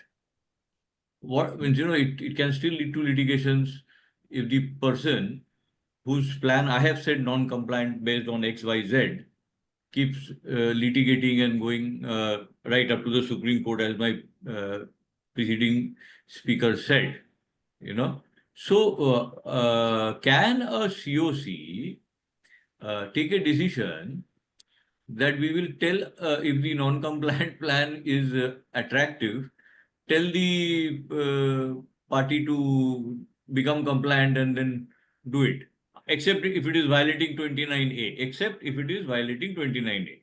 Actually, sir, that was only the idea. In fact, if you read ArcelorMittal judgment, Supreme Court also says that RP cannot take a decision. Decision making is left with COC. I'll tell you one very small example and then we'll move forward. Supposing a non-compliant plan offers 500 crores. The compliant plan is offering only 200 crores. Now tell me which one you are going to prefer. Naturally 500. So the moment the non-compliant plan comes to COC, COC will negotiate with that person. He'll say, look, your plan is non-compliant because of these 2-3 things. Rectify that. We are ready to vote on that. So typically it's like a negotiation, like whatever we have stated, negotiation with creditors. But yes, when you say that litigation in any case will happen. The person who is not successful RA will naturally file litigation. So let's not bother about litigation. If we are taken an opinion, if we are happy with our due diligence, that yes, we have done it, I think there is nothing. So my only fear is the litigation would be against the RP for declaring him non-compliant, rather than the COC. I know. So there, whether sir, I have, generally, you appoint process advisors, you take legal opinions. So naturally, when you say non-compliant plan, you already have your defenses. So sir, in nobody- major cases, you do appoint process advisor, but in not so major cases, which are mid-size, the COC doesn't usually approve your fees, leave aside the process advisor. So there you are pretty much on your own. appoint lawyers like us, na, sir, then. अरे sir आपका भी फी नहीं देगा. All right, okay. Chalo, great. Yes, Tina ma'am, go ahead. Sir, in my cases, I do prefer placing all plans with report, but in many of the RP cases, which I have witnessed being on the other side of my client, there are RPs which were not sharing non-compliant plans and were withholding it for 1.5 months for due diligence. Right. So this is a welcome step, but at the same time, one thing is there. If you present the report, it should have some disclaimer also. It is on the basis of the data available with the RP and all these things to safeguard RP, because always COC has that purview that RP should certify the compliances and they will get rid of everything. So that should be a disclaimer. This is an opinion of RP based on data available with the RP and the legal opinion sought by the RP and the circumstances that were shown to the RP. Rest of the things should rest with the COC. They should be independent to conduct their own report and find the eligibility of the RA. Tina, your point is valid, but see here, IBBI cannot prescribe that according to me. They are simply saying you have to submit your report. In your report, naturally you can write that, look, it is based on this, this, and this. So whatever disclaimers you want to add, because naturally all data may not be with you. So whatever data is available, based on that, you are saying this, isn't it? But you have to be sure of that. Like in ArcelorMittal case, I'll tell you, if we have, I think all of us must have gone through. New Metal and ArcelorMittal India Limited, they were both treated as unsuccessful RAs because they're not competent by the RP. RP took a chance, and both are big parties. They took him to the Supreme Court. Ultimately, Supreme Court upheld the decision of the RP. Said, no, RP did well in this case. So anyway, see, risks are always there associated. You will have to take your own precaution and safety nets which are there. But good point, Tina ji. Okay, so friends, any other point before I move forward? Yes, Shadman. Sir, this situation came before me 4 years back. Okay. There were two non-compliances. One was relating to that 30th September notification that you can amend the plan only one time. Right. I have 4 plans before me, and one of them changed the plan, submitted final plan after that notification. And then again, before I placed the matter before COC, he changed the consortium of So there was a non-compliant. Correct. Another that was interesting part in allottees matter. They have created a category within the category. Any person who has paid less than, say, around X amount or a percentage, say 20%, they have proposed different treatment for them as compared to all other allottees. Right. Now, in the first matter, I submitted my report that he has changed his consortium members. So here is a violation. Another matter, I have given issued an email immediately when it came to my notice that they have created a category within the category which is not allowed. But COC decided, okay, you place all the 4 plans before COC for consideration, and all were considered. Now, SRA, who is SRA as on date, having the same, that he created the category of 20% within that allottee category. Now that point may came before the in the next hearing. Okay, what will be the status of that plan by the SRA? You are saying he created a category, you reported that this category cannot be created, but still COC approved the plan. Let me elaborate it. The proposal was, and all allottees, those who have paid up to 20%, will be refunded their money. Whereas all other, they will be allotted the space. No, I got that point, sir. So all I'm saying is, you gave your compliance report saying that this cannot be done. Yes, sir. Before the COC, but COC still approved that plan. That's right, sir. Okay. Let NCLT decide. You have done your job, sir. Okay. Yes, Mr. Rao, quickly, sir. We have to move to the other point. We are only covered 3, and we have already gone beyond 1 hour. Yeah, from the point of persons who are appearing for the examination also, this requires a clarification, sir. This is required essentially. When we are especially preparing in a group for the examination, there are a lot of discussions that have taken place and no one could reach a conclusion. Thank you, sir. Chalo, great. Thank you. Okay, friends, let's look at the next one, which is a very small one. Mandatory submission of statement of affairs by the corporate debtors. Friends, this is a huge issue. Whenever you are appointed as an IRP, you do not get any cooperation in maximum number of cases, right? In 20-30% cases, promoters may cooperate, but in some cases, majority of the cases, promoters vanish. They don't even give you the details or books of accounts, tele data, whatever it is. So you don't know where the assets are located. You don't know who has the custody of the books of account. So all these confusions typically are there. In one of the suggestions by all the 3 IPAs, we had a roundtable with IBBI where I also suggested, and I think I've spoken about this in a number of webinars, that the moment an application is filed against the corporate debtor, when the corporate debtor is filing a reply, let them ask to file the latest audited balance sheet or the 3 years past balance sheets where the records are kept, who has got the custody, and along with an undertaking that the moment the company is admitted under CIRP, all this will be handed over to RP. Do you think this will save your time? The answer is yes. Right? So what this is, I'm happy that this provision has been brought in. Of course, and not to that extent, but let us understand. So here the problem statement is there is no mandatory requirement for corporate debtor to provide a statement of affairs. Of course, they are talking about books of accounts and all, but this was not mandatory. But here they are wanting to mandate the submission of the statement of affairs by the corporate debtor at what stage? At the reply stage. So it says the moment an application which is filed, which are by the financial institution under Section 7, the statement of affairs have to be filed by the corporate debtor, which will contain minimal information but essential information about the corporate debtor.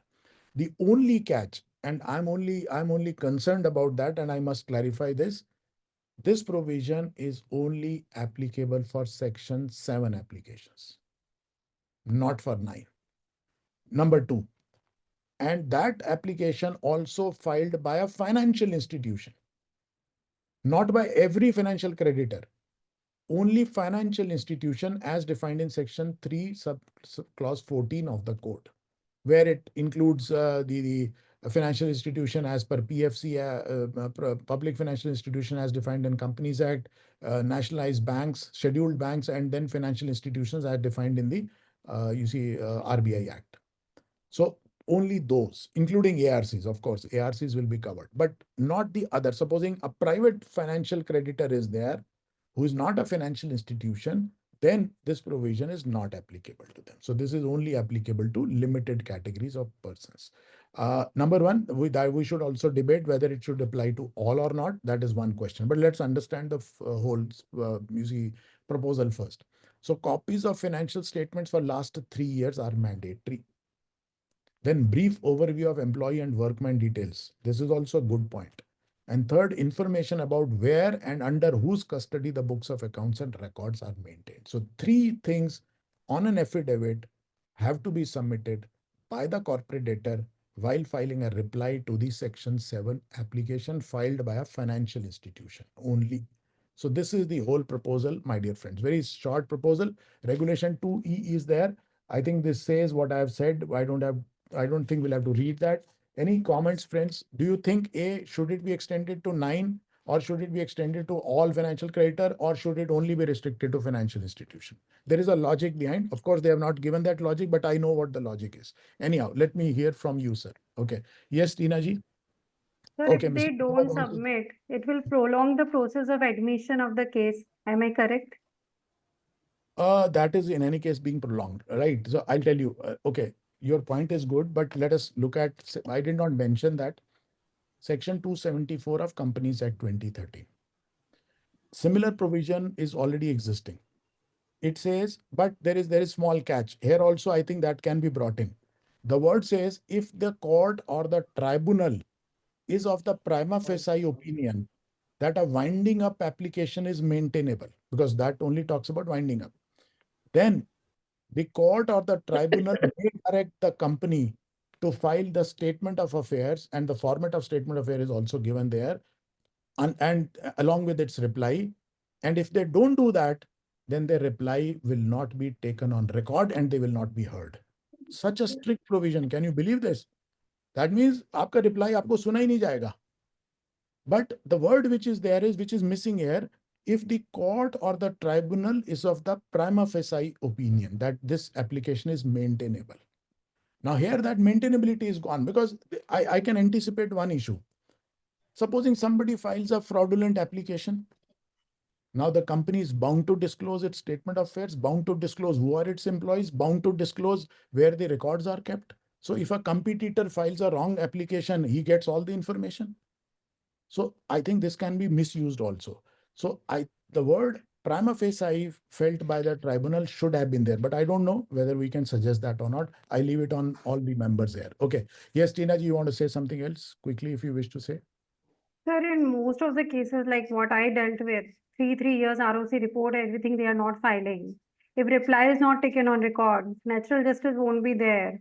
And how the things will proceed then? Litigation matters. Because in almost all the cases, they don't file any report at all. No. You should. We are talking about only at admission stage. Supposing at admission stage, corporate debtor doesn't file a reply. So do you think the case will not be decided? The case will be dealt ex parte. Let it be dealt ex Rarest parte. of rare cases happens. You are appointed as an IRP, you should be happy about it. I think we should not have a problem in that. The CDs may have a problem, right?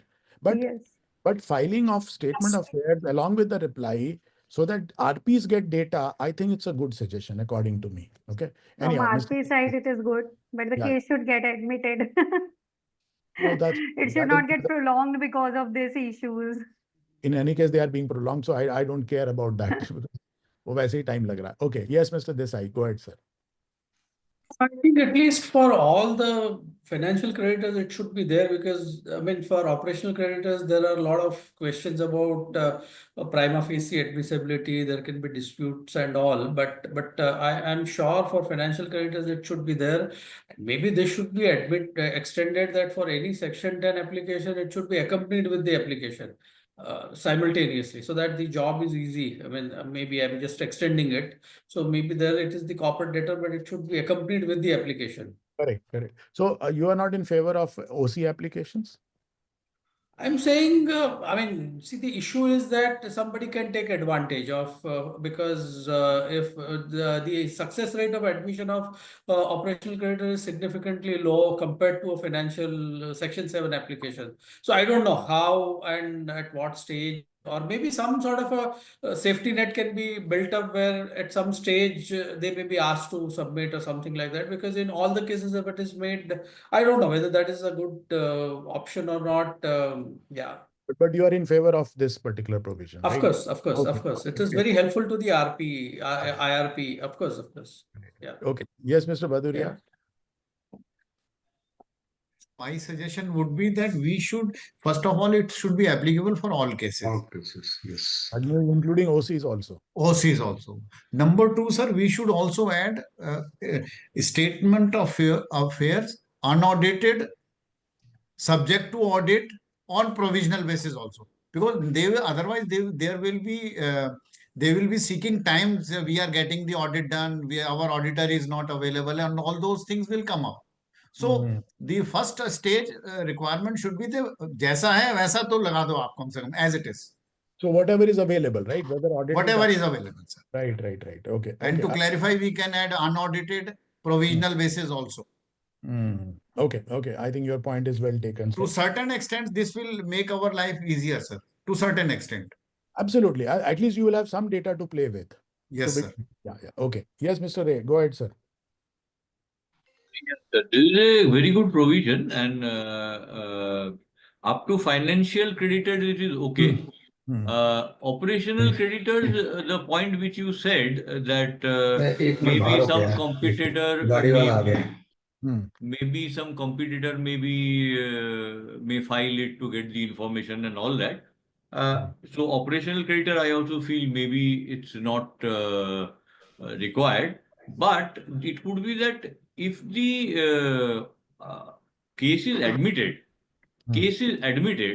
then such a affidavit should be given to the RP, or such information should be made mandatory that it is given to the IRP or RP within a particular period of time. Otherwise, there should be some kind of repercussion, because most of the cases where OCs you get appointed in a OC case, you generally don't get cooperation from the management at all. FC case, they still help you, but in a way they engage with you. But in OC cases, sometimes managements are quite hostile in a I way. think this point is very good. So not only they are submitting into NCLT, but there should also be a provision that the moment it is admitted, this should also be handed over to RP. Of course, RP is entitled, but it may take a lot of time to get over the copy of the application and all. So that's a good point. But I think according to me, the overall debate is, should it be extended to OCs or should it be restricted to financial creditors? Like one of our friends is saying it can be extended to OCs also. Two of our friends are saying only to the FCs. So let's debate on that. I think that's a crucial aspect. Sir, may I say something? May I say something? Chitkara जी बोलिए sir, वैसे आप line में थे, but कोई बात नहीं. We'll jump over. Okay, sir.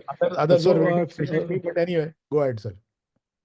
So as you asked, sir, that whether it should be extended to OCs.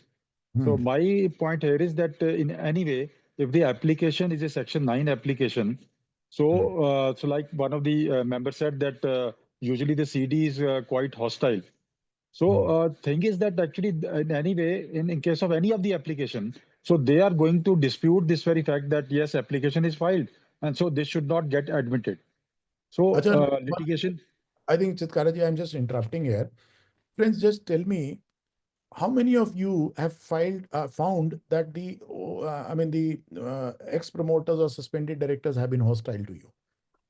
In majority of the cases, I believe. Majority, sir. Majority of the cases. Majority, sir. All hostile. If it is majority, yes, sir. Then why should not be extended to OCs? Yes, that is my point. So that is my point. So they are going to dispute it in any of the application. So why not to extend it to OCs? So let's say if CD or suspended management is disputed the application, then the judge should say that you are disputing it. Your point will be heard when you submit the statement of affairs. So do submit the statement of affairs, and then maybe submit your replies, and accordingly the application will follow. Got your point. I think it should be. So moreover, sir, one point from my experience. So in one of my case, actually, I filed this 19.2 application. So my application is filed in all of the cases actually. But the thing is, I got the statement of affairs. I got the balance sheets of the entire set of years of the last 15 years. But the point here is, again, regarding the statement of affairs, there should be list of debtors, list of creditors, the loans, details of the loans and advances, and whatever related party balances are there, those ledgers. What I mean to say is that if statement of affairs is required, then it should be accompanied by the entire set of detail of that very statement of affairs. Otherwise, what happens is, I'll tell you, Chit. I think let me cover this. That is not possible at the initial stage. Let's understand this. I'll tell you why. Supposing if they have to attach the whole bulk of the books of accounts, then it becomes a public document. See, today, supposing the case is rejected tomorrow, application is rejected, but that data is now available on public record. So therefore, they are saying it should contain essential but minimal information at this stage. So maybe there can be a clause that if this application gets admitted, then this very statement of affairs should all the details pertaining to that very statement of affairs should be submitted to the IRP. कौन cooperate करेगा sir? Admission के बाद तो वैसे ही भाग जाते हैं सारे. Anyway, chalo, good point, sir. Good point. We'll definitely consider those. Yes, Mr. Rao, and then Mr. Partha Kamal Sen. Yes, Sir, sir. I feel that it is more required in case of operational creditors, because the financial creditors who are providing working capital facilities, they must be having already the financial information with them. Whereas if this information is mandated from the corporate data, I think the resolution professional will be can expedite the process. Compiling the claims and all that. Good point, sir. Good point. That will be a big Financial cost. institutions already have that data. I mean, that's a good point. Okay. Yes, Mr. Partha Kamal Sen. Sir, actually, though I'm in favor of this amendment and regulation, but sir, according to me, not only the statement of affairs, I think some major assets should also be disclosed. Because I mean, you are backed by that, no? You are supporting your solvency. It should be backed by some major assets of yours, location, all these things. And secondly, sir, my point, this should also be made applicable for in the personal guarantor case. Because that is the real problem for personal. And thirdly, sir, lastly, I want to say that whether it is possible here or not, there should be exchange of information with RP, because also the COC members, the banks are also very reluctant to share information with RP. So that should also be made possible, so that RP can have the access to the record or the information bank has. I think that CRP regulations were amended where the COC was mandated to provide all the information to which is available to I the. don't know, sir. My experience as dealing of bank is very reluctant. I know experience shows something different, but regulations are there according to me. Okay. Yes, Mr. Desai. Yes, sir. Go ahead. Sir, I have of course given my views earlier, but one more point we can consider suggesting is that for operational creditors or for all, these submission of information may not be kept in public domain. Maybe it is just kept with NCLT, and only on admission along with the order this detail is shared. Then I think this whole confidentiality issue can be tackled, and maybe it is available in all the cases. I mean, rather than giving it with, because what will the other side will do by sharing that information? So maybe it is just submitted separately along with the application, and in all cases it is done. Let me share with you, sir. The courts, including the High Courts and Supreme Courts, are not in favor of sealed cover information nowadays. Most of when the litigation is filed against a government always comes and tells the court, my lords will submit in a sealed information. Supreme Court says, no, nothing doing, give it in a public domain. So, and let me tell you, whenever anything is filed in the court, of course, the parties can inspect. Any party which is a party to that litigation can inspect. And NCLT rule says that if the matter is over, it can be inspected by anyone with the permission of the president. So therefore, it becomes a public domain to that extent. So we can't avoid that. So, but here, the question is not everything should be given, because everything, if it is given, then the company is disclosing every damn thing. The only thing is it should be essential information. Like I think one of our friends said, where the assets are located, where their offices are located, where their warehouses are located. I think that information sharing is not a problem, isn't it? So to that extent, I think we'll cover this. But good view, sir. Yes, Mr. Upadhyay, Mr. Bharat Upadhyay. Yes, sir. Sir, you have to unmute yourself. Bharatji, you have to unmute yourself. We can't hear you.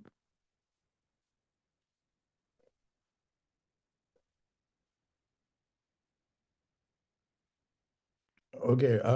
In the meantime, Tinaji, you can go while he unmutes himself. Sir, in FC case, they are short admissible cases. So in that case, it should be made mandatory.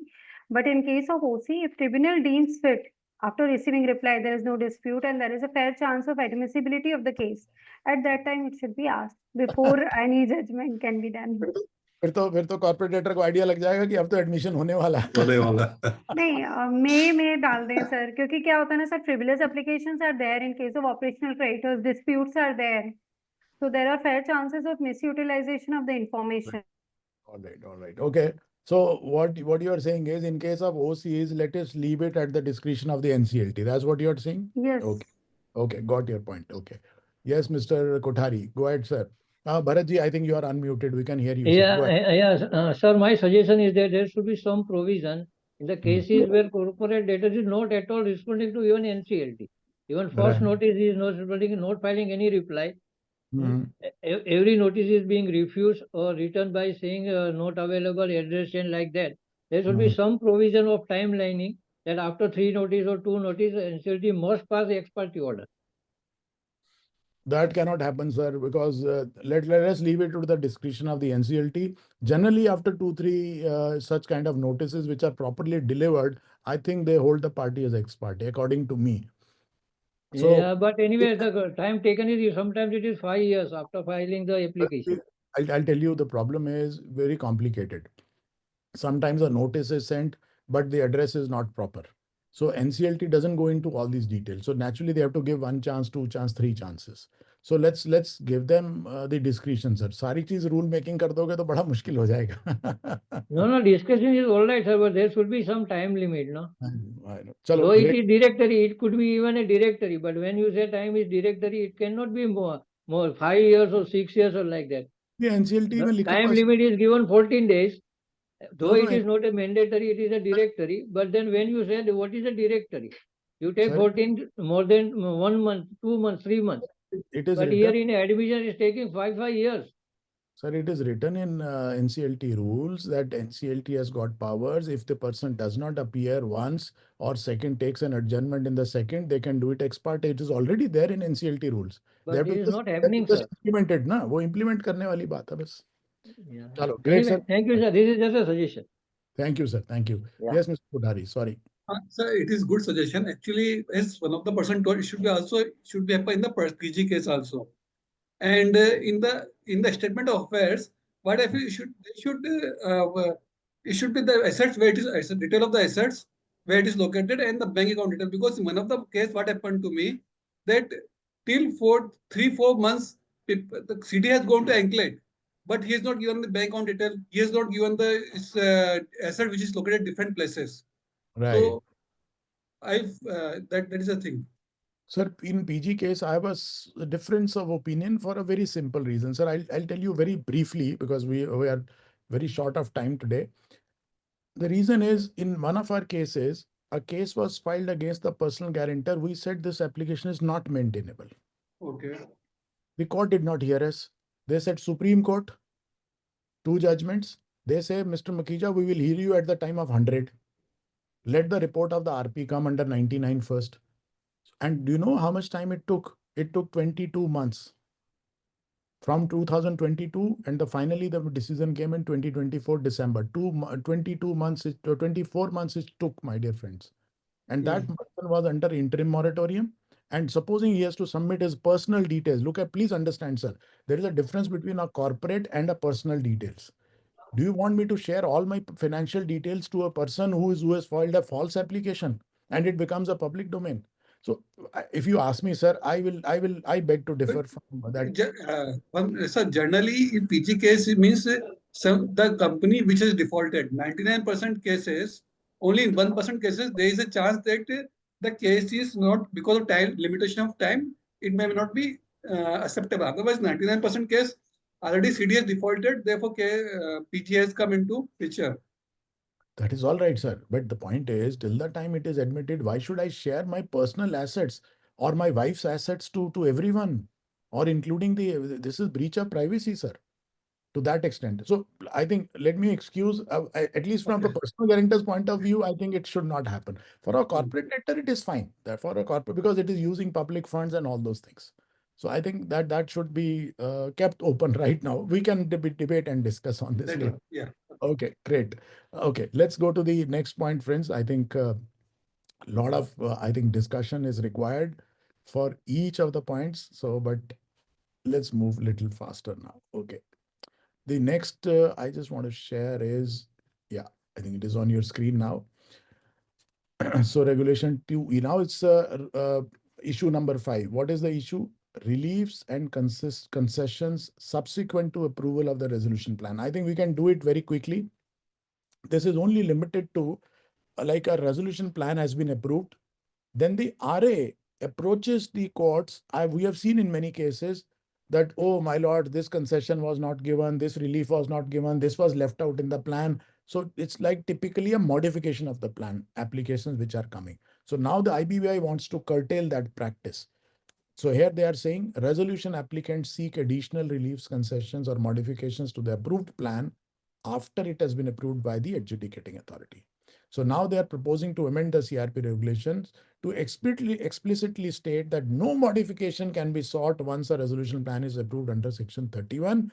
All conditions, this is the language, all conditions must be built into the resolution plan before approval. He says nothing doing, you can't change. So this is the proposed 39(4)(a), which IBBI wants to add now. So if we read it, upon approval of the resolution plan by the adjudicating authority under Section 31, no modifications shall be sought by the resolution applicant in the resolution plan approved by the adjudicating authority. I hope, does it require any discussion, friends? I think everyone is okay with this, or somebody wants to oppose this. Okay. This is fine, sir. This is fine. Yeah. So if there is no opposition, we can move. We'll say that everyone is okay with this. Great. One Okay. point, one Yes, sir. small point. In many of these cases, particularly where there are leased properties from MIDC and things like that, Right. what is happening is the direction is that you go to the appropriate authority for necessary renewal of license or whatever. Right. Nowhere is it saying that the past dues of that authority can be waived off, and that is sometimes so prohibitive. So somewhere there has to be something built in that, yes, I will go to the authority for new connection, but it has to be somewhere clear in the regulation or maybe the act itself that the past dues, if it is provided or not provided for whatever reason, needs to be written off, because there is otherwise huge amount of litigation and the RAs are genuinely troubled. Genuinely troubled. I am having one case which is, what to describe, it has gone into the Supreme Court and the plan is, but the plan can't be modified. I feel pity for the RA. See, I'll tell you, you are right. In most of the real estate cases, this is a problem. But having said that, the RAs have to take, consultancy and should be legally upright. If they don't want to pay previous dues, they must write in the plan itself that all the previous dues will stand extinguished. Why don't they write it? So if they write it, then there is no need of going to an authority. So therefore, they have to inbuilt in that particular plan. If they are not inbuilting it and then they want to change modification, this IBBI says, sorry, we will not allow this and we want to insert this. Sorry, I'll take one more minute since you are a very experienced lawyer. Here, the question was, in most of these industrial cases, they have a clause that within 3 years, if you are not building or constructing, the plot can be taken back or certain penalties are there. Okay. Now, the RA has put a request that for me, this past default of the erstwhile management be condoned and my 3 years should start from the date of the plan. Right. Which NCLT says I cannot say that. Right. You have to go to the MIDC. Correct. MIDC says nothing doing. Correct. I will not give you. Correct. And the poor fellow has paid up the money. No, but why will he pay up the money? Na? See the point. He has. He No, no. has because it had to be unconditional plan. Na? He had put this condition. The COC said nothing doing. It's आपको वहाँ जाना है, and the matter is languishing in Supreme Court. All right. I'll tell you, this is nothing to do with the modification of the plan. This is typically an implementation of the plan. So implementation of the plan, they are not taking away the power of NCLT. So implementation, if you face any difficulty in implementation of the plan, you can go back. Like somebody is not, giving you some possession or something like that. But if you want modification at this stage, that is what they are typically saying, that it should not be allowed at this stage. These difficulties, sir, will arise because these are all practical difficulties. I agree with you. So yes, Mr. Sampath, you want to say very quickly on this? Sir, every single law, virtually every single law, there is an implementation issue, and IBBI should take up with every single authority and every single law, whatever are the modifications required, or else except for some sophisticated buyers in stress assets, there would be no buyers. The typical businessman will not invest until and unless they have good consultants to advise them. And this is an urgent request to IBBI to take up with every single authority to make it business friendly and ease of doing business in a genuine way. Thank you and sorry. Chalo. All right, sir. All right. Okay. So let's go to the next point now. Next issue. Issue number 6. Incentivizing interim finance providers. Now, what they are trying to say is that, look, most of the companies or the finance providers are not coming forward to provide the interim finance because they don't know what is happening in the case, what is the status of the case. So what the IBBI plans to do it here is that to encourage people to come forward, they are saying that COC can take a call to include the interim finance provider to attend the COC as an observer. This is only, they are not the members, but they say they will be observer without voting right. So this is what they are issued the problem statement. Interim finance providers have reluctance to extend funding due to a fundamental issue of information asymmetry. They lack direct access to COC meetings, resulting in limited visibility into the CIRP's progress and decision-making progress.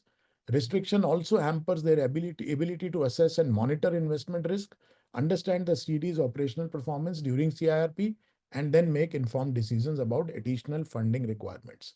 So now IBBI proposes to amend the CIRP regulations to empower the COC to decide on inviting interim finance providers to attend COC meetings as observers with no voting rights. So this is what the amendment is supposed to come in 18.5. They are adding clause number 5 in regulation 18. They are saying COC may direct the RP to invite the providers of interim finance to attend such meetings of the committee as the committee may decide without voting rights as observers.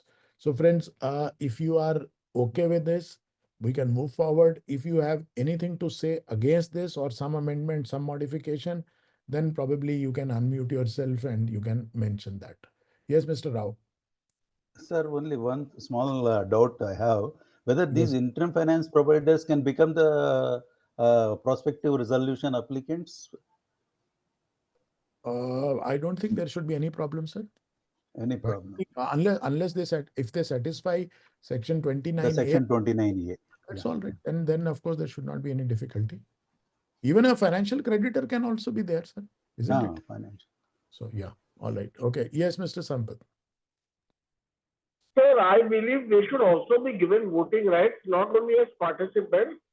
This will maybe force or encourage the present COC to fund themselves. If they don't fund, someone else comes in with a voting right and with a say on resolution also. So you are saying that even the interim finance providers should be given voting right. That's what you're saying. Yes, yes. But interim finance generally comes from the CIRP date. After the CIRP date, we always take the claims up to the CIRP date. So how do you reconcile both the things, sir? So the additional finance that is provided, let it have a say in resolution also. If the company is operational, someone puts in 500 crore rupees during the interim finance, also wants to be a resolution applicant or sees a good future in the company, he is ready to take that risk and ready to put the money, let him have the vote for that money with a big operation possible and ready to take that risk. Why should he not have the right of voting? Why should some who is risk free and not funding the amount take the benefits of that case? No, sir, that is your point is valid, well taken. But the point is, the people are supplying goods also during the CRP period, not paid. Employees not paid during the CIRP. Leaseholder, they are not paid. So they should also become a part of then COC then. I mean, of course, if they are more than 10% then. So the logic is, sir, we have to take a cutoff date. The cutoff date is ICD, insolvency commencement date. So the claims which are received or accrues after the ICD are not taken into consideration. So interim finance typically comes after that date. So I was just trying to reconcile that. Of course, it may be an amount, huge amount also sometimes, But then everyone is providing services, sir. They should also be a part of it, then, isn't it? Don't you think so? Okay. So, Anyone else? Yeah. anyway, the service providers don't even have voting rights. They are OCs. So even if it is free CIRP, they are differentiated. They don't have a voting right. It is only informed financial investors who have voting right in COC. And if there is another financial investor who is having informed right, the same proposition continues even after CIRP. All right, sir. Your point is taken. All right. Okay. We'll definitely consider that. Yes, Mr. Desai. Sir, only one suggestion is that What is your opinion about Mr. Sampath's? No, I was not reacting to Mr. Sampath's view, but what I was trying to say is that in most of the COCs, there are some COC members who contribute for CRP expenses, some don't. So in addition to this interim finance provider, if some provision can be inserted whereby the voting rights are constraint of people who don't contribute or something, maybe it's a different point, but maybe it can be linked, because if the intention is to support CIRP, then I think some sort of a point should be introduced around that. Okay. So you are saying that it should be made mandatory for the COC members to provide interim finance? Otherwise, they won't have a voting right or something like that. So that at least they may be permitted to attend, but they are not allowed to vote. But sir, the Till point the is, time they contribute. but the point is, sir, as far as routine CRP expenses are concerned, I can still understand. But providing interim finance to run the company as a going concern, I think this is a commercial. I'm talking about routine expense. I'm talking about routine expense. Law cannot force anyone to fund someone, isn't it? So that No, I'm not talking about, that's why I'm saying it's a different from interim finance per se, but I'm saying along with that, for the smooth operations of the CRP process, because a lot of COC members, contribution to CRP cost, that is what you are saying. Yeah. Yes, Tina ji? Sir, first of all, interim finance is a welcome step. Secondly, they should be allowed only in the meeting which relate to them. Otherwise, the confidentiality of the entire process will suffer and things will go public. No, What I feel, and some interest rate should also be specified. No, relate to them means अब agenda item कौन सा relate करता है? नहीं sir, जैसे if they are funding for running the company, then issues related to the company, which is relating to the running of the company, profitability of the company, etc., may be discussed with them, but they should not be allowed participation in resolution applicants meeting, discussion of resolution plan. Otherwise, how the confidentiality of entire thing will be maintained? No, see, number one, as far as confidentiality is concerned, you are definitely taking a no confidentiality undertaking from them, right? Like you take from all. Number two, in fact, if you read the provision which I showed you, it says the COC has to decide. So COC can take a call, which agenda item, supposing they don't want on that particular agenda item, they can tell you. So, but if the COC says, no, let them be present in all, so let them be present. Because at the end of the day, they have funded the company, they want to know where the company is going. That is what the problem the IBBI, you see, recognized was there is asymmetry of information. So if they're as good as financial creditors. Yes, but sir, they have a right to know where the company is going, but how the process will be going and the things will move on, because financial creditors hardly take any decision on time. If all the RPs may agree with me. So you feel that some breach of confidentiality can occur? Yes, sir, and it is very difficult for us as an RP to get consensus of the creditors on which agenda they should be there, because creditors hardly have the same opinion. All of the creditors may hardly come with the same thinking and opinion. So how the things will move on? Because at the end of the day, if I look at the provision, I'll show it on the screen once again. It clearly shares. There is no voting right to them. They are not proposing any voting rights. He's just observing what is happening. That is one. Yes, you are right. It also says COC shall decide to attend such meetings. Such meetings means they can restrict. But then RP should take a vote or something should be fixed. No, How we will get voting then on every agenda? No, here they say decide. Decide means it is not 66%. So I will take it as 51%. It is not 66. But sir, if there are 3 creditors and everyone is 50-50, 49-51, how, it is very difficult for us to judge whom to favor, because it will be then RP is favoring someone. No, you are not favoring. No, please understand. You are simply putting a proposal before the COC. If COC approves it, you invite that fellow. If the COC doesn't approve it, you don't. My suggestion will be the things which are related to the running of the company, operation of the company, or the purpose for which the funding has been done. Right? For running the company, only funding will be done because CRP cost is not that much to get interim finance. If for running the company funding is done, in that meeting, in which major discussions relating to the functioning of the company is taking place, in that meeting they must be allowed. It should be explicitly stated in the section. Otherwise, consensus may be difficult. So Tina, now you want that to be mentioned. I mean, you don't want to believe the discretion of the COC. No, sir, it hard. How can we judge the discretion if there are 10 members? 3 say yes, 7 say no. Then what do RP should do? No, then I think we are getting into a round thing again. Supposing 7 decide they are not to be invited, and the matter ends, you will not Yeah. invite. So percentage should be fixed. No, percentage is 51, no? More than 50%. That is already fixed by law. But it will be difficult, sir, because in one meeting there may be many agendas, and some agendas, some it is okay. Practical difficulties may be there. So I'm only saying, see, then it is very difficult for IBBI to mention in regulations what are the agenda items. Then they can do one thing, sir. They are leaving it. IBBI, can No, I no. suggest, sir, something? IBBI can have a provision that one meeting should be held every month or quarter with the observer, communicating to the observer the progress in the matter and the funds, how it has been utilized. Okay. Madam, why in the work of IP? All right. IP Your has point is enough work. noted. Okay. Chalo, Madam, great. why work of IP? IP has enough work. And funding, no funding is, no funder, finance investor is interested in operations. They are only interested in high ticket CIRPs bringing resolutions. They are only interested in big companies and big resolutions. They are least interested in operations. They want to make quick money. So their interest of agenda is only resolution, not operations, in my limited understanding. And please don't increase the work of IP. The job of IP is resolutions and not meeting 25 people and 25 different agenda items. No, Mr. Sampath, what are you trying to finally say? I mean, are you in support of this proposal or are you opposing it? So I'm saying that they should also be having voting power. So whatever Tina has said, I'm just possibly Okay. adding on. Okay. For your voting right, I think we have already heard you. We have noted down that, sir. Okay. Sir, it Chalo, will great. increase litigation and conflicts. Yeah.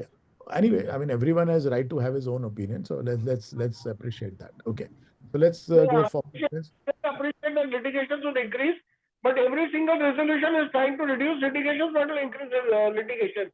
That we cannot help in India. Okay. I think, sir, we are not here in argument. We are not on the opposite side. This is not adversarial applications. We are all on the same page. We are all IPs trying to discuss. Okay. Acha, friends, let me take a call now because you see there are 11 issues. We have already only done 6. We are already crossed 2 hours now. I mean, I don't want that another meeting should happen. You pay for another meeting. I don't want that, right?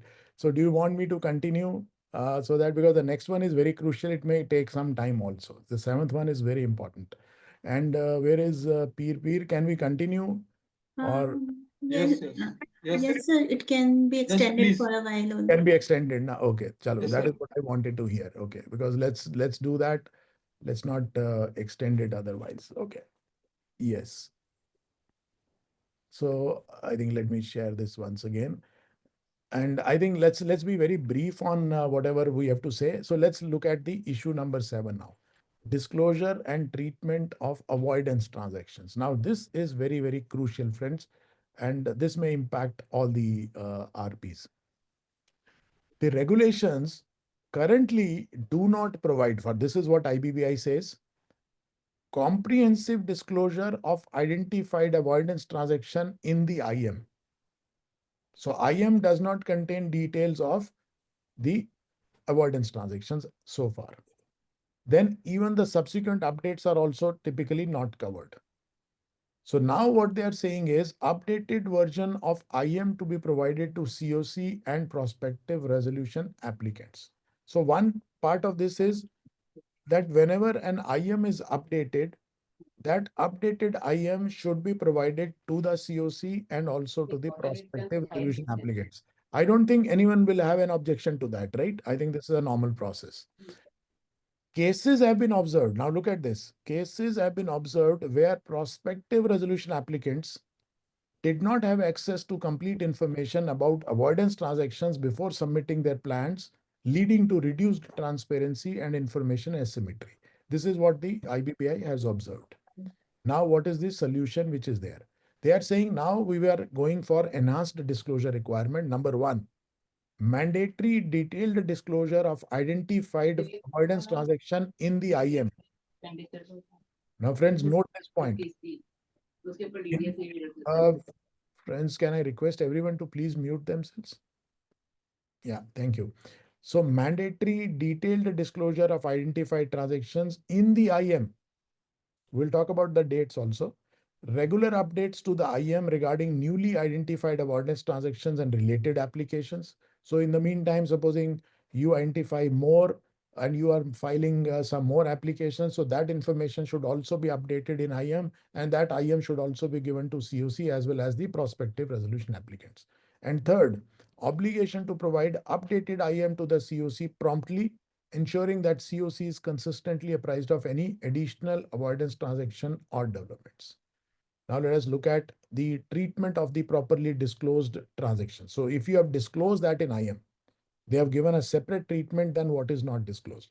Avoidance transactions disclosed in IM and also intimated to all prospective resolution applicants before the final submission deadline may be incorporated into resolution plans.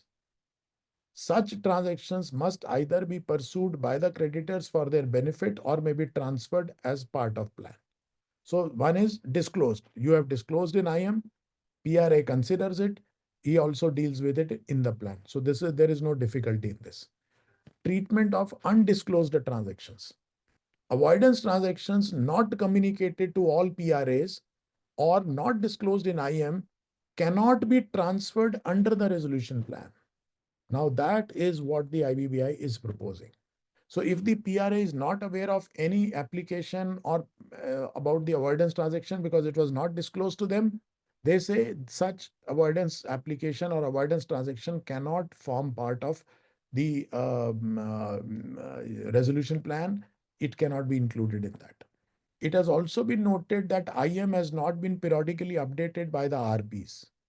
To address this, it is proposed to provide in the CRP regulations that IM shall be regularly updated by the RP and shared with COC and prospective resolution applicants. So twofold, my dear friends. So this is what they are trying to say. They are saying these, you see, one clause has to be required to be added in sub-regulation 1 of regulation 36, which talks about IM. So it says IM and its subsequent updation thereof. So this is the first part of the issue. I don't think there should be any problem because earlier there was a question whether IM can be updated or not. So now IBBI is taking care of that. Yes, it can be updated. And once you update it, you share it with PRAs, you can share it with the COC members also. This is one and second part. Now the other part is the identified or disclosed avoidance transaction and undisclosed. So they say details of all identified avoidance transactions or fraudulent or wrongful trading under Chapter 6 of Part 2 of the Code and subsequent filings before adjudicating authority as referred under sub-regulation 3A of regulation 35A. That means the details have to be given. A resolution plan. Now, this is very important, friends, 38(2)(e). Resolution plan shall not provide for assignment of any avoidance transaction or fraudulent or wrongful trading that were not disclosed in the IM, not intimated to all PRAs, right, before the last date of submission of the resolution plan to resolution applicant or the CD. So therefore, friends, they are making a distinction between two things: disclosed avoidance transactions, undisclosed avoidance transactions. Disclosed means you are including in IM or in updated IM, and that IM is shared with the COC as well as PRAs. So those transactions can only be dealt in the resolution plan, others cannot be dealt in. And you see, the undisclosed would be that they have not been informed to them, right? So this is what it is talking about. But this clause will not apply to the plans which have already been submitted, but any plan which is submitted after this amendment which takes place, then it will apply to only to those this thing. So friends, I will just request you to share your views. It seems little complicated, isn't it? But what they are trying to say is the disclosure and treatment. Treatment they have divided into two parts. Now let us discuss this. IM is to be prepared by the RP in how many days, sir? Anyone? I think most of us are RPs here. How many days, Tina ji? 60 days. 60 days. 60 days है कि ज़्यादा है? 105 90 days. था 90 days. 90 days. 90 90 days. days. It is 90. 90. 90 yes, sir, 90. Now coming to the avoidance transaction, we have to form an opinion. We have to, you see, determine and file an application. I call it as ODF, right? It is 75, 115 and 130. These are the 3 time limits. So within 75 days, RP has already formed an opinion. In 115th day, he determines. Please understand this. So you have not determined till 90 days.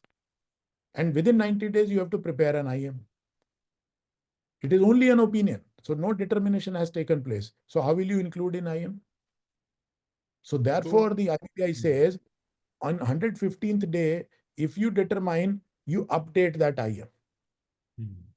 And if you disclose that in updated IM, then PRA has to be informed, and similarly COC has to be informed of the updated IM. And PRA can include that into the plan. But if you don't disclose something or you don't give him a copy, then he can't include in the plan. This is what they are trying to say. So any observation on this? If you have understood it, not understood it, how do you want to deal with it? Okay. Any comments on this? Yes, Mr. Baduria. Sir, in my opinion, there should not be a limitation of mentioning these application and details in IM. Because normally, in my case, what I did that it was not obviously not ready when I issued the IM. Right. So I proceeded with whatever information is available to prepare the application, find out transaction. It took considerable longer time, but I ensured that all these applications are communicated by mail to all PRAs. Okay. So by separate mail, I informed. But sir, tell me one thing. By that time, had they submitted the plan or they did not? No, they did not. Achha. Supposing you file an application after their plans are submitted, then what will be the situation?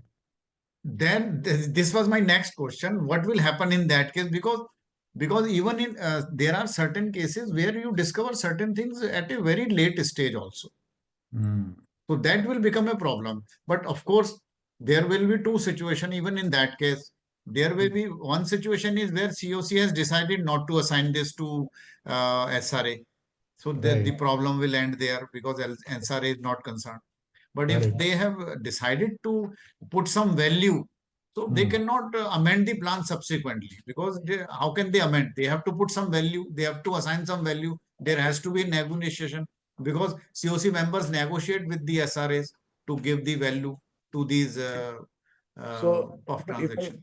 If I look at your discussion, I think you are supporting IBBI's point of view because Yes, IBBI yes. the same thing that if it is not disclosed, right, which comes to your knowledge later on, not disclosed to the PRA, naturally he can't cover it in the plan itself. That is exactly what the IBBI wants to say. Yes. So I believe you are supporting the Yes. But there should be explanation added to this that there should be liberty to the RP to inform these transaction by emails also. But they say don't inform by email. You can update IM now. You're right. Yeah. That is what they have changed. Now they have added one small sentence, any updation thereof. So in the yes, you're right. In IM regulation, they have added in the first sub-regulation, last 3 sentences, any updation thereof. They say you can update IM number of times now. So you can update. And once you update it, but then it is your duty to inform to the PRA as well as to the COC. Okay. Yeah. Yes, Mr. Partha Kamal Sen.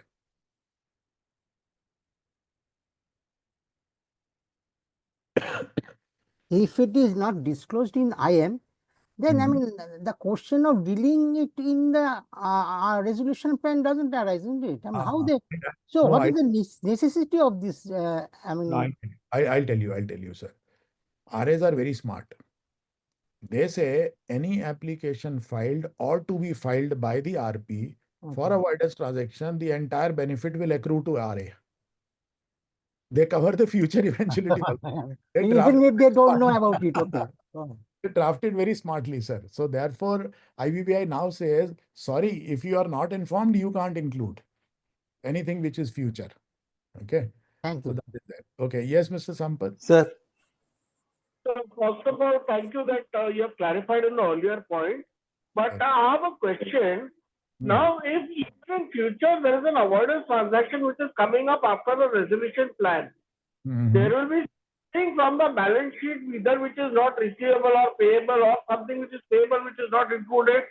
Somewhere in debit or credit it would have covered, which would have been taken care of in resolution plan. Now that is going out of, supposing I am saying that data is not receivable, avoidance transactions was not filed, but later on we say that these data are fraud. So even if it is after the resolution plan, was it not known to the resolution applicants, prospective resolution applicants earlier? It's a question, I don't have an answer to this.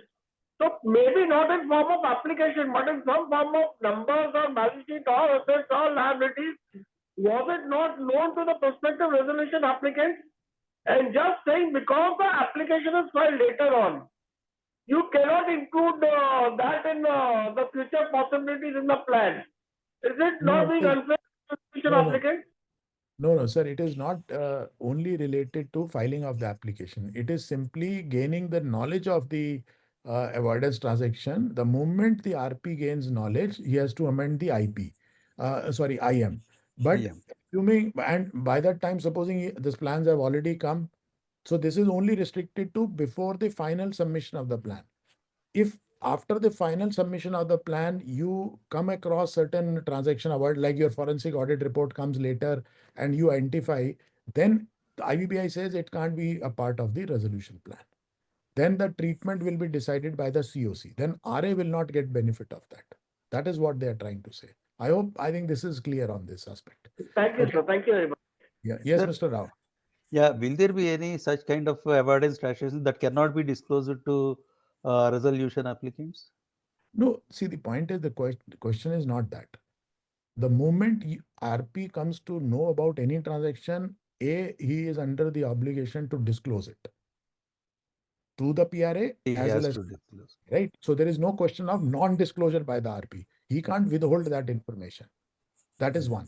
But assuming the RP also doesn't know, supposing, because in many cases, sometimes it happens, in one of our cases also, one of the financial creditors, he came to us and said, look, we have found that this one of the land also belongs to the company because it was bought from the company funds.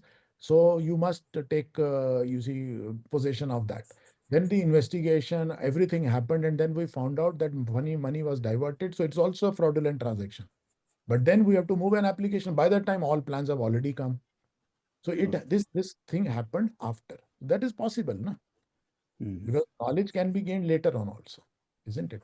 So they are covering this eventuality. So any comments on this, or are you okay with this? Yeah, it is fine, sir. अगर अभी थोड़ा समझ कम आया है लगता बड़ा typical है actually. This is very typical of because they have drafted it very complicated in a very complicated manner. Okay, so what I request, my dear friends, is in case you want to give any comments later on also, maybe you can email it to ICSI and probably they will include that in their own presentation. Okay, so let's move on to the next point. I have just one point here, sir. Sir, I have sir, just one point here. sir, one Hello. small One by one, sir. First, Mr. Tarak. Okay, sir. Can I ask? Your voice is breaking. There is a scramble in your audio, so maybe we'll hear from Mr. Chitara first. Yes. Sir, so just one point. So like you said that by 75th day, we have to form an opinion by 150 day. So yes, we sir. have Now to is it clear? determine the transaction. Okay. Mr. Arora, can you just wait for a second, sir? Let Mr. Chitkara complete, then I will hear you, sir. Okay. So let's say, sir, RP determines a transaction, but that very transaction, so it is to be disclosed in the IAM, and updated IAM has to be circulated to PRs. Okay, sir. So this is the point here. So thing is that let us say if I determine a transaction, still that transaction has to be adjudicated. So fact is, or practicality is that in most of the cases, so RP doesn't get very good detailed data or information or any kind of maybe papers regarding a transaction. Sandeep, if I may intervene, I've got your point that it is not adjudicated. So we are not talking about adjudication at this stage. We are only restricting ourselves only up to termination. See, adjudication is naturally the RI is also taking a chance. Now, if the adjudicating authority passes in favor, naturally he'll get the benefit. If they don't pass, then they will. And who is going to pursue that transaction? Right? Supposing आपका plan approve हो गया, you are not the RP, whether you can continue or the RA will continue or COC will continue. So this has to be a part of the plan itself. So वो बात की बात है. So that is my point here, sir. There is always a risk actually. So let us, if, the point here is of IBBI is that in case a transaction is determined, so this should enhance the value of the resolution plan. But here the problem is that if it is not adjudicated, there is always a risk. No, sir. Adjudication is see, we can't wait up to adjudication. Now, please understand. आपने मान लो आज adjudicate कर भी दिया NCLT ने, it goes into an appeal, it goes to Supreme Court, तो 4 साल लग जाएंगे, फिर तो plan ही नहीं approve होगा. So that's not the case. The businessman is taking a risk, na. He's always a risk-taking ability. He's not submitting a plan based on the avoidance transaction. He's submitting a plan based on the value of the company. So certainly, sir, certainly. But any kind of a big transaction or maybe a transaction which involves high value, so that should enhance the resolution plan value. I don't deny that, sir. लेकिन आप मुझे बताओ, sir, आप valuation कराते हो, आप avoidance transaction को add करते हो क्या वैल्यूएशन में? नहीं करते सर, पर हाँ बाद में चलो बाद में उसको एक्सट्रैक्ट तो करने कुछ. सर वैल्यूएशन तो उसी बेस पे ही आ रही है ना, प्लान भी उसी बेस पे ही आएगा ना. So let's not, because that is in the realms of uncertainty. 50-50 chance है whether the adjudication will be done or not done. And typically speaking, आप अगर देख लो cases, very few cases we have found to be successful because evidence नहीं होता in cases. Evidence नहीं होता, बिल्कुल ठीक है sir. Yes. Hello, all right, great point, sir. Okay, yes, Mr. Arora, I think we missed you. Are you ready, sir? Okay, I think he's logged out. Okay. So let's go to the next point, friends. I think this was a good discussion. Now, next point is the issue number 8, request for resolution plans for part-wise resolution of the corporate debtor. Now, this is an interesting point, right? Part-wise. Now, what do you mean by part-wise? Let us look at the exact language, then we will have a discussion.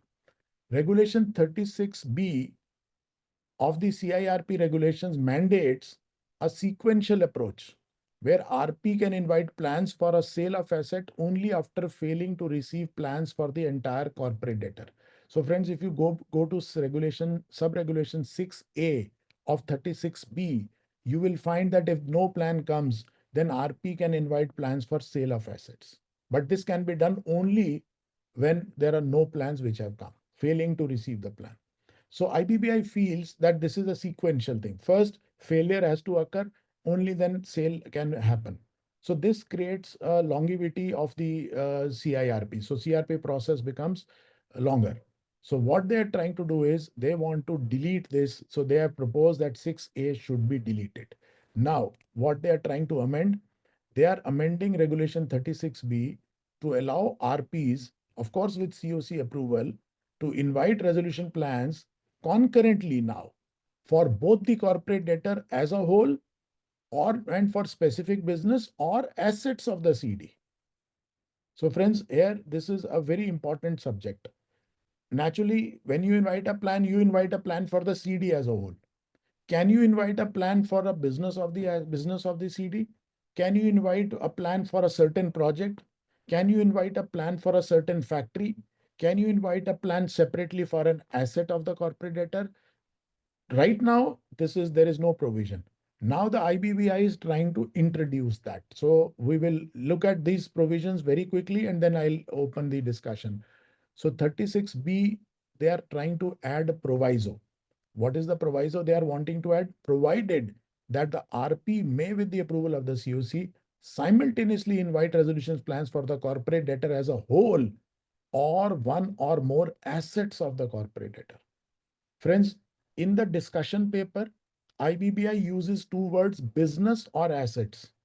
But when it comes to drafting of the proviso, they have used only one single phrase, which is assets of the corporator. They have missed the word business here. So I don't know whether asset is a good word here or not. I mean, can you invite a plan only for one plant and machinery? I mean, I'm really surprised to read this. But anyway, we'll deal with this. And then 6A, which was sequential, right? You can invite for sale of assets only once the no plan is received. They are proposing to delete it. So deletion of 6A and addition of a proviso in 36B1. So this is what the you see proposal is. So let's hear you, my dear friends, one by one. Mr. Rao, then Ms. Bhuvneshwari. Yes, sir. Yes, Mr. Rao, can you just unmute yourself, sir? Yeah, suppose if we sell the part of the concern, Right. I think the residual assets will be losing their value. One thing. Can you give an example, sir, very quickly? What do you mean by residual value? Residual means whatever that is not sold. Uh-huh. The part of the property is sold, or part of the unit is sold. Then the residual part of the unit which is not sold may not get the value in future. I think the preservation of value may take a dent on. Okay. And the other thing is that when the assets are sold partly, how to distribute that amount? When will the distribution as a part of the resolution plan takes place? Ajay, now tell me one thing, sir. So let me ask you a question.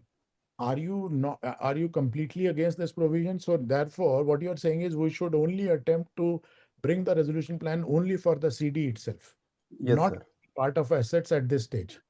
But Not for sir, let's take another example. Supposing company has got, say, 3 hotels. Can they bring plans for separately for each hotel? Because you see, a person who is running a hotel in Chennai, he's interested in only in buying a Chennai hotel and not an hotel in UP. So is it not advantageous to sell that hotel separately and get a better value than what it would have got it in liquidation?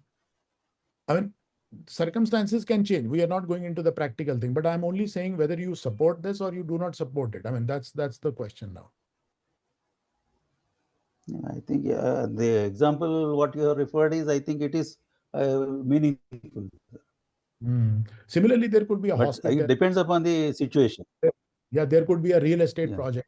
Some parties are interested only in Bangalore projects. They say, sorry, we don't want to go to Mumbai, isn't it? That is also possible. So better realization could be there in some circumstances. Anyhow, I think good point, sir. Okay, yes, Bhuvneshwari ma'am, go ahead. Sir, this is a good proposal because in one of our cases, we wasted 3 months because first we had to invite for the CD as a whole. We knew that it will fail and it failed. And then we have to go for the CD as a whole and or asset wise we did. So that and or can be included here instead of CD as a whole or assets. So that, in fact, I'm looking at the possibility where both works. In a case when we invite maybe CD as a whole excluding 2 assets, because in 2 assets we are getting specific interest, but CD as a whole is good. So CD as a whole, I will tell them that you give a resolution plan excluding those 2 assets. So both ways, or only for the assets it works. Either way, all combinations we want to have in that. So CD as a whole and or asset wise. Acha, tell me, ma'am, one thing which is very important. Number one, and this question is to all participants here. Do you think assets is a good word here? I mean, this means it is giving a liberty to sell a single plant and machinery also. When it says assets, it may be a real estate project. It may be a fixed asset in various locations where I had across the country, various states, various assets. or it may be a big plant and machinery for a particular, in a particular factory. See, if it is small, nobody is going to get into it. COC will also be discretionary in doing it. But where it makes sense commercially, only they are going to exercise. Okay. Sir, okay. can I speak, sir? My voice is clear, sir. Yes, Mr. Arora, we did not hear you. We can give you a chance. Of course, many are waiting, but okay, we'll give you a chance. Go ahead, sir.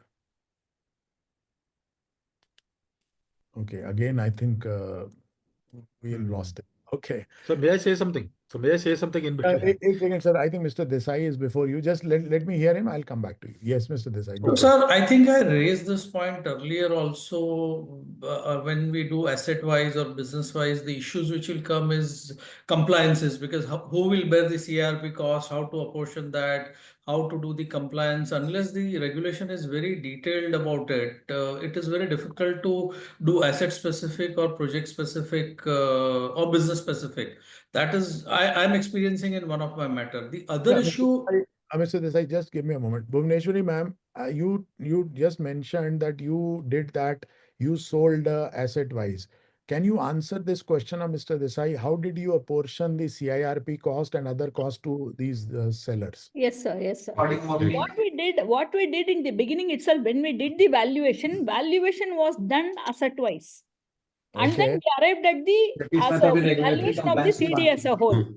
So when we did asset-wise resolution, the CIRP cost, I apportioned it based on the value of each asset to each asset. I apportioned it accordingly. In fact, I would say we did a marathon job wherein there were around 23 assets. So for 23 assets, 23 different locations, and because the resolution applicants may be very small, they may not be business houses, they may not know IBC process, I gave them a format wherein, all mandatory conditions, everything is there. They have to just fill up the blanks. They fill up one table. I filled up the CIRP cost, what is proportionate to that asset based on the valuation, and then all other blanks so that they are able to fill up. And it worked very well. No, but madam, I think you will face a problem with this method, because let's say if I have, let's say you had 23 assets and you have allocated all this CRP cost into 23 basis their value. If you get plans for only 10, then your part of your CRP cost will remain unfunded. How will you manage that? That's the challenge I am also facing. I have received plans for, so how do you manage that? That's the unanswered question. I will tell you. So what we did, out of the major assets in one location, one particular asset, I said the CD name will go along with the particular location asset. And we also gave in that whatever is the leftover assets, the RA has to submit a revised plan, including the leftover assets. So where CD name was taken, he will also submit a plan for the leftover assets.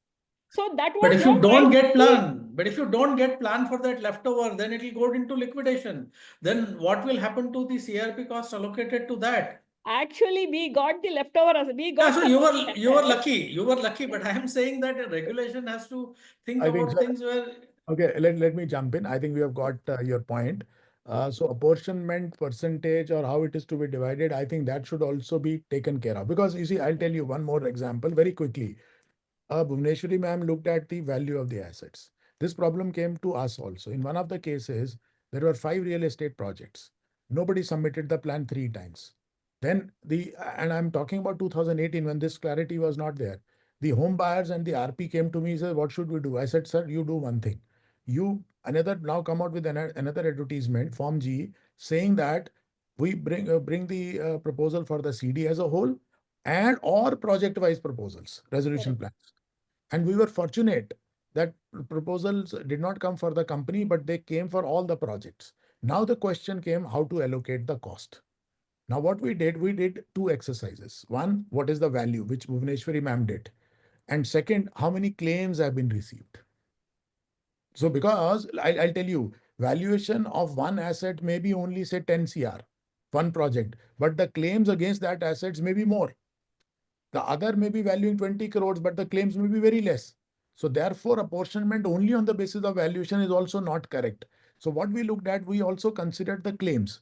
Fortunately for us, the percentage of the claims received and the percentage of the value was typically similar. I mean, if it was 26, 25, 50, so it was something like that. So, or we can give some weights also. So probably, I think this is a complicated question to be decided, but this is a very relevant question, how it needs to be done, the apportionment of the CIRP cost. This is very, very important. No, sir, I have some more complications Yes, sir. beyond this also, Yes, sir. where of course your inputs would help me in my ongoing case as well. So the other issue is that who can vote for those assets. So suppose I have a particular business or asset where there is a composition of a COC would be different. They don't have any security on that. So who will vote? Who has the voting right for that? Because I mean, entire COC, if it votes on a particular asset, the result can be completely different than something like that. The second issue is how the money is to be distributed from that particular asset. These are two other questions also. Maybe some regulation is decided or something is given. Right. So I'll tell you, as far as today's position is concerned, the entire COC has to vote because you can't make a Correct, decision. correct. Yes, yes. But that is where the result would be very different. In fact, I'll tell you, in our case, there were 3 real estate projects. COC of I mean, all the home buyers separately said, "Aap separate voting karao," because you see, the other people may not approve our RA. Correct, correct. They went to the NCLT also, कि separate voting hona chahiye. NCLT rejected that. So therefore, there is a determination as of today that entire COC has to vote for each of the. Can you share, sir, the judgment of that matter? I can at least. You can ask your team to find out is earth infrastructure. But anyway, I'll Okay, also try to find out with my office. Please, sir. Okay. Yes, sir. Yes. Sir आपको तो advice मिल गया अब आप अपना address भेज दो sir invoice भेज दूं आपको Okay, sir. Thank you, sir. Thank you. Okay. Well, I think this is a good points which have come up. Yes, Mr. Sandeep, sorry, I kept you waiting. Sir, yes, so I think this is a good regulation if it comes up. So I welcome this very regulation because of the very fact that in one of my cases actually, so thing is that there are always core assets and there are always non-core assets. So so in one of my case actually there is a non-core asset which has got very high value, which is even which is actually 10 times the value of the core asset even. But that is a highly litigated asset because there is a title litigation over there. So thing is that if we are able to segregate the core assets vis-a-vis the non-core assets, I think this will be a very good development over there. So I will be able to. Moreover, I think, like you said, that whether the asset word is a good one. So according to me, if asset word is actually combined with, let's say, location of the assets, like there is a core asset which is, let's say, at Bhatinda, and there is a non-core asset like a farmhouse is there at DLF Farms, Chhatarpur. So which is a high value non-core asset. Then accordingly, a core asset and all the core assets which are there along with the plant and machinery, building, and every other asset which is at one location, like if it is a production facility. So that should be sold, maybe that should be sold in a combined way. And the non-core asset, if it is there at a different location, it should be sold through a separate resolution plan. Sandeep ji, even if the core and non-core is not mentioned, in the regulation says one or more assets. So it is left at the discretion of the COC along with the RP. Certainly. So if you identify X asset, whether it is core, non-core, they're not bothered about it. But you are happy with this, that asset-wise sale is also possible and it should be there. Okay. But yes, sir, I'm not saying that it should be written over there that it is a core asset or non-core asset. The only point here is that yes, this will help. This will help to yes, this will help. And like you said that how cost can be apportioned. So according to me, as per the costing norms, so what we usually do, so whatever costs are clearly allocable to a certain location or a certain asset, those clearly allocable costs should be apportioned accordingly. Like, let's say a litigation cost is there. No, Mr. Chitkara, we have understood, right? Supposing 10 crore is there, apportionment is 5 CR. Let us assume that, right? 5 CR is apportionment. Now plan comes, 5 CR also comes. That is to be distributed. What happens to the rest of the CRP cost then? See, that is the problem. The problem is not apportionment. Apportionment, any basis can be there. But the question is, that PRA that SRA is only paying a portion of that. So what happens to the rest of it? Supposing whatever amount he's paying, you adjust it against the entire CRP cost, then the creditors will not be benefited. वो तो सारा wipe out हो गया. Yes, this is the point. Yes. The possibility. There is a problem. Then There the is a plan problem. itself becomes non-compliant because you have not taken care of the Correct. cost. Because it says entire CRP cost should be taken care of 32A. That is the first point. So it can't be apportionment of the cost. They have to take care of the entire CRP cost then. So ये plan जो आप मंगाएंगे, then it becomes difficult. What are you going to write in that asset wise? That is the problem, right? I think that needs clarification. I think Mr. Desai is very right. I think we must seek clarification that whether with reference to 32A, how it is going to work. That is a question. Good point, sir. Anyway, Mr. Manchi, sorry we kept you waiting. Sir, I think the point you raised that whether the word asset should be used, I think that's very relevant, and asset should not be used. That's what my opinion is. My feeling is this provision should be restricted to those cases where separate businesses are there, not question of assets. Suppose there are through like real estate project, there are 3, 4 projects are there, or some businesses which are distinct, which can be separated and sold as a commercially viable unit. Such things should be considered instead of saying each asset can be sold. Then it becomes a de facto liquidation process. That is the fear I have. The CIRP will. Okay, actually, let me give you 2-3 points on this. You are right, sir. As far as project-wise real estate is concerned, I think IBBI has already taken care of that. Project-wise, you can ask for it. So there is the possibility which is already existing now. Coming to business vis-a-vis assets, your point is very much valid. In fact, I was also slightly confused because asset could mean a single vehicle also, a single plant and machinery also. So I think that is not the idea. Because you also said it will tend amounts to liquidation then rather than a CIRP. Having said that, IBBI has mentioned in the discussion paper. Do you know what they are trying to say? They say that the moment you see you go for plan and the plan does not come, the valuation is disclosed, right?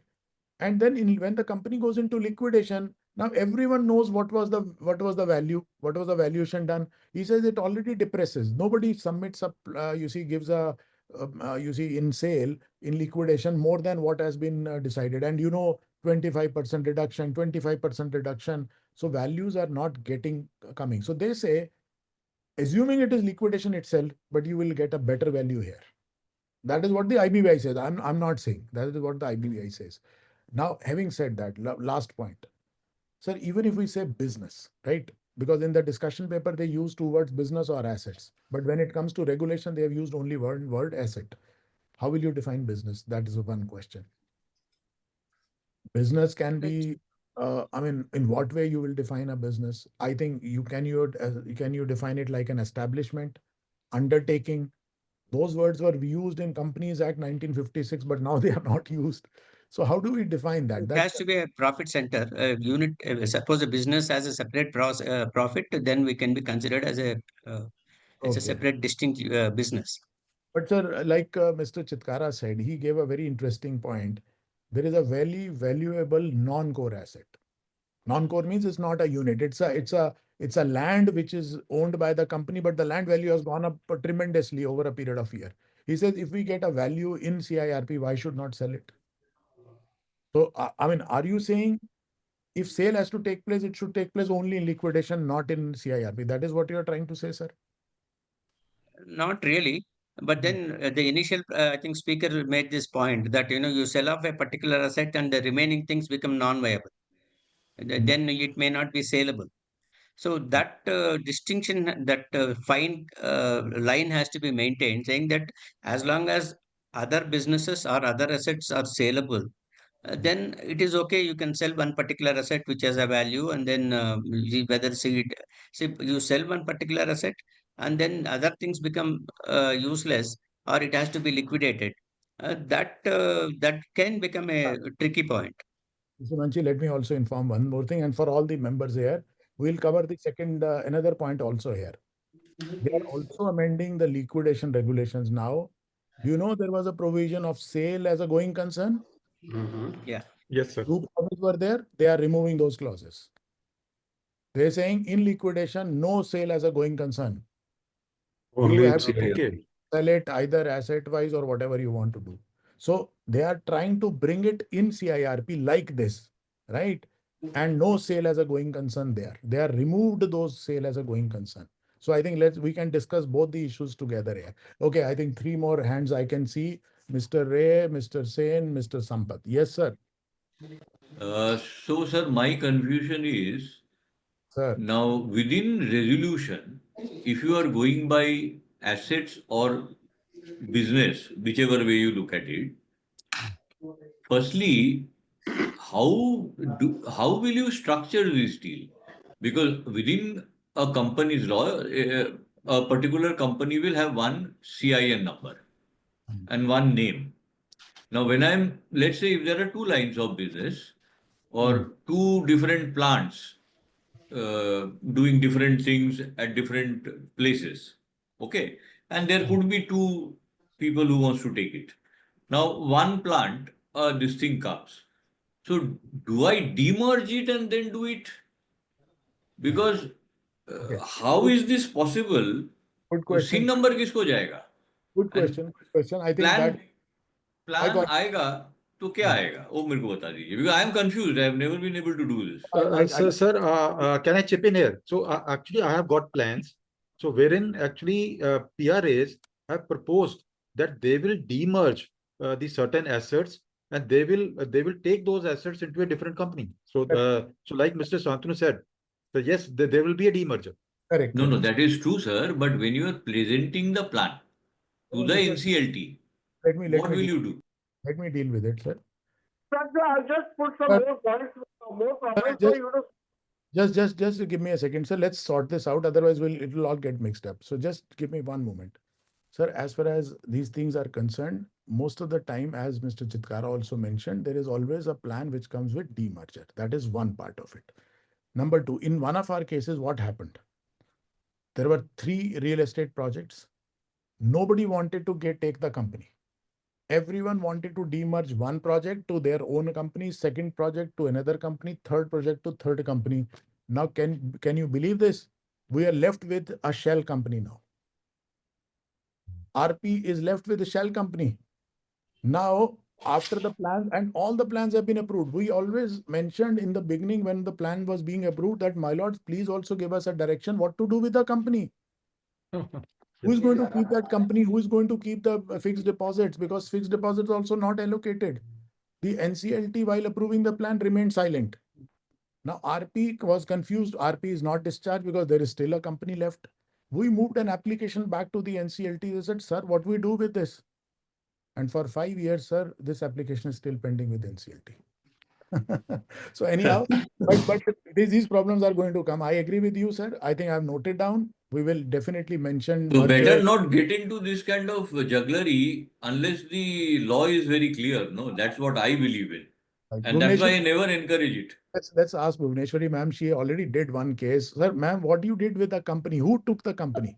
So we got resolution plan for the company name was attached to a particular asset where all documents are very clear, everything is good, very rosy. I mean, it's a good asset. We attached the CD name to that asset. Okay. Also, right from the detailed invitation stage, we made it very clear that whatever is the unsold, where resolution plan is not received, that asset will get attached to this particular asset where CD name is there. So I Only thing is, yes, only thing is all RAs were having doubt what happens if you get resolution plan only for few assets and some of the assets, whether partly it will go into liquidation, partly will go do it. Yeah, but anyway, I have covered it in the along with CD name, it goes into that. So that we have covered. But even then, that question is to be addressed in the regulation, I suppose. I feel, sir. I think you did well, but let me ask you a small question for benefit of everyone to understand the whole thing. Yes. Assuming you attach a name with one particular asset, right? You Yes. said 20 assets were there. Yes. That asset is sold. Yes. So the company name and company goes with that asset. Yes. And 19 remain unsold. Yes. Then those 19 will remain with whom then? Where the company is already gone with that one. No, but with the company and the asset, we also put a condition that if any of the 20 assets is not receiving resolution plan, that Will asset will be added to the company name so that he has to submit the plan. So that was right from the detailed invitation Form G stage itself, we maintained that. So if he does not submit it again, then it is not sold to him. That is what the whole thing. Correct. Okay. He has to mandatorily take it. So till the last minute, a person taking the company and that particular asset, when we got the expression of interest itself, we told him what are the assets where EOI was not received. So we mentally prepared him. Ma'am, everyone would like to have the IM, what you mentioned, what you issued. I think everyone would like to have a copy of that. Yes, sure. You did Very a interesting. Yeah. Okay, great. Sure, Okay. good. Yes, Mr. Sen, I think go ahead, sir. Yeah, sir, actually, my proposal that for real estate, I mean, it should be parcel wise also. I mean, project stroke parcel. You know what I mean by parcel? I know, because that is there in liquidation. In liquidation, the word parcel is used. But in CIP also, we can follow that parcel wise plan. I can ask for. But sir, I just want one clarification. This, I mean, inviting resolution plan asset wise, whether it will violate that section 34, because there it is categorically said that a resolution plan will be approved. So Sir, I mean, whether sir, it will not violate, because in one of our cases, way back in 2018, 3 resolution plan came in single corporate debtor, all approved. But And sir, this question was asked to me by the bench. He said, Mr. Makhija, please tell me whether 3 plans can come. I said, yes, my lords, they can come. but And sir, the court said that only approve only a plan. And here also provided that the committee of creditors shall not approve a resolution plan. Always it is mentioning a. Right. So, sir, if you go to General Clauses Act, singular includes plural. That is the benefit of reading General Clauses Act 1897. But So, then, sir, my suggestion that parcel include parcel also for plural includes singular includes plural, vice versa. So I think a resolution plan includes resolution plans. But good point, sir. Good eye. Yes, Mr. Sharma, and then Mr. Sampath. Sorry. Yes. So that is a welcome regulation. And no doubt, Mr. Desai has already raised my queries, but I take it further. The project which is a core asset can be sold, but the corporate debtor is just having the development right there. Can you sell that? You are saying only development right.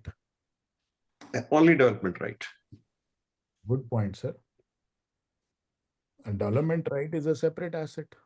It is a separate asset. According to this regulation. But unless you sell the land along with that building, you don't have any right as such on the land. Somebody is willing to take a development right without the land, it is their problem then. Good point, sir. Good point. Okay. Yes, Mr. Hari Prasad, I think, sir, you wanted to say something. Okay. Mr. Hari Prasad, are you hearing us?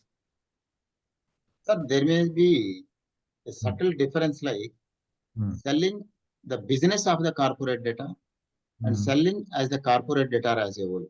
The same logic may be applied here also.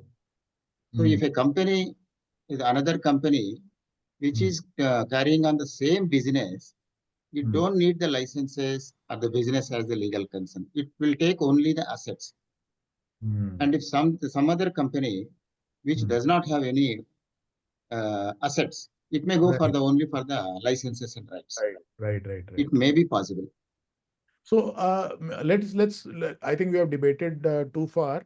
Let's understand one thing. Are you all agreeing that rather than using a singular word asset, can we use the word parcel, project, business, or asset? Let's give the whole option, isn't it? They have carefully used the word assets. They didn't say that asset. Assets. Assets is fine, but all I'm saying is, sir, what is the harm if we use more words? Like supposing we use the word business or assets, business or parcel or assets, business or parcel or project or asset. I mean, it's giving more leverage to the COC and the RPs, isn't it? So rather than saying singly the assets, because tomorrow somebody can say, oh, it was only the asset, you can't sell business. Tomorrow there can be a problem again, isn't it? More clarity can be. Yeah, more clarity. So we can expand it. Okay. I hope everyone agrees with that. I think we had a very good discussion. Friends, I think there are one or two small points which are left out. Let's do it very, very quickly because I think we have been sitting and speaking for almost 3 hours without a break. And I must thank each of you for participating so enthusiastically. Okay, let's look at this. I've never seen a 4-hour, 3-hour meeting without a break. Okay, so I think only one or two issues are left, so we're not taking a break at this stage. Issue number 9 is empowering COC for expedited implementation of the research. This is a very important point, and I would like to draw everyone should pay a huge attention to it because this is a very, very serious amendment which is coming, sir. Okay. And I don't know whether it is practicable, whether it is legally possible or not. Let's look at it. Delays are there in the approval of plans. IBBI has recognized that. Yes. Everyone recognizes it. IBBI also recognizes it now. But what is the solution? They don't have a control over NCLT, right? They can't expedite them. What is the solution they are coming out? They say, we are proposing to amend the CRP regulation to empower the COC to request the adjudicating authority for two-stage approval.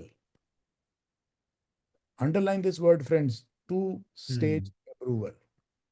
Process of resolution plans where the financial bid and the basic implementation framework may be approved early. Wow. Let's understand what they're trying to say. Okay. So they say enable the RA to take over the CD and proceed with the plan implementation early. So in the first stage, adjudicating authority approves it. They said, all right, RA can take over, start working, start implementation. Is it then subsequent hearings, objections to the plan, intercreditor disputes, distribution matters, other related aspects, adjudicating authority can continue to decide. Interesting. Yes. Whether Very legally interesting. possible or not, we are going to debate that. I'm not going to give my comments first. I'll like to hear, but let's look at this. They are trying to bring in now 39AA.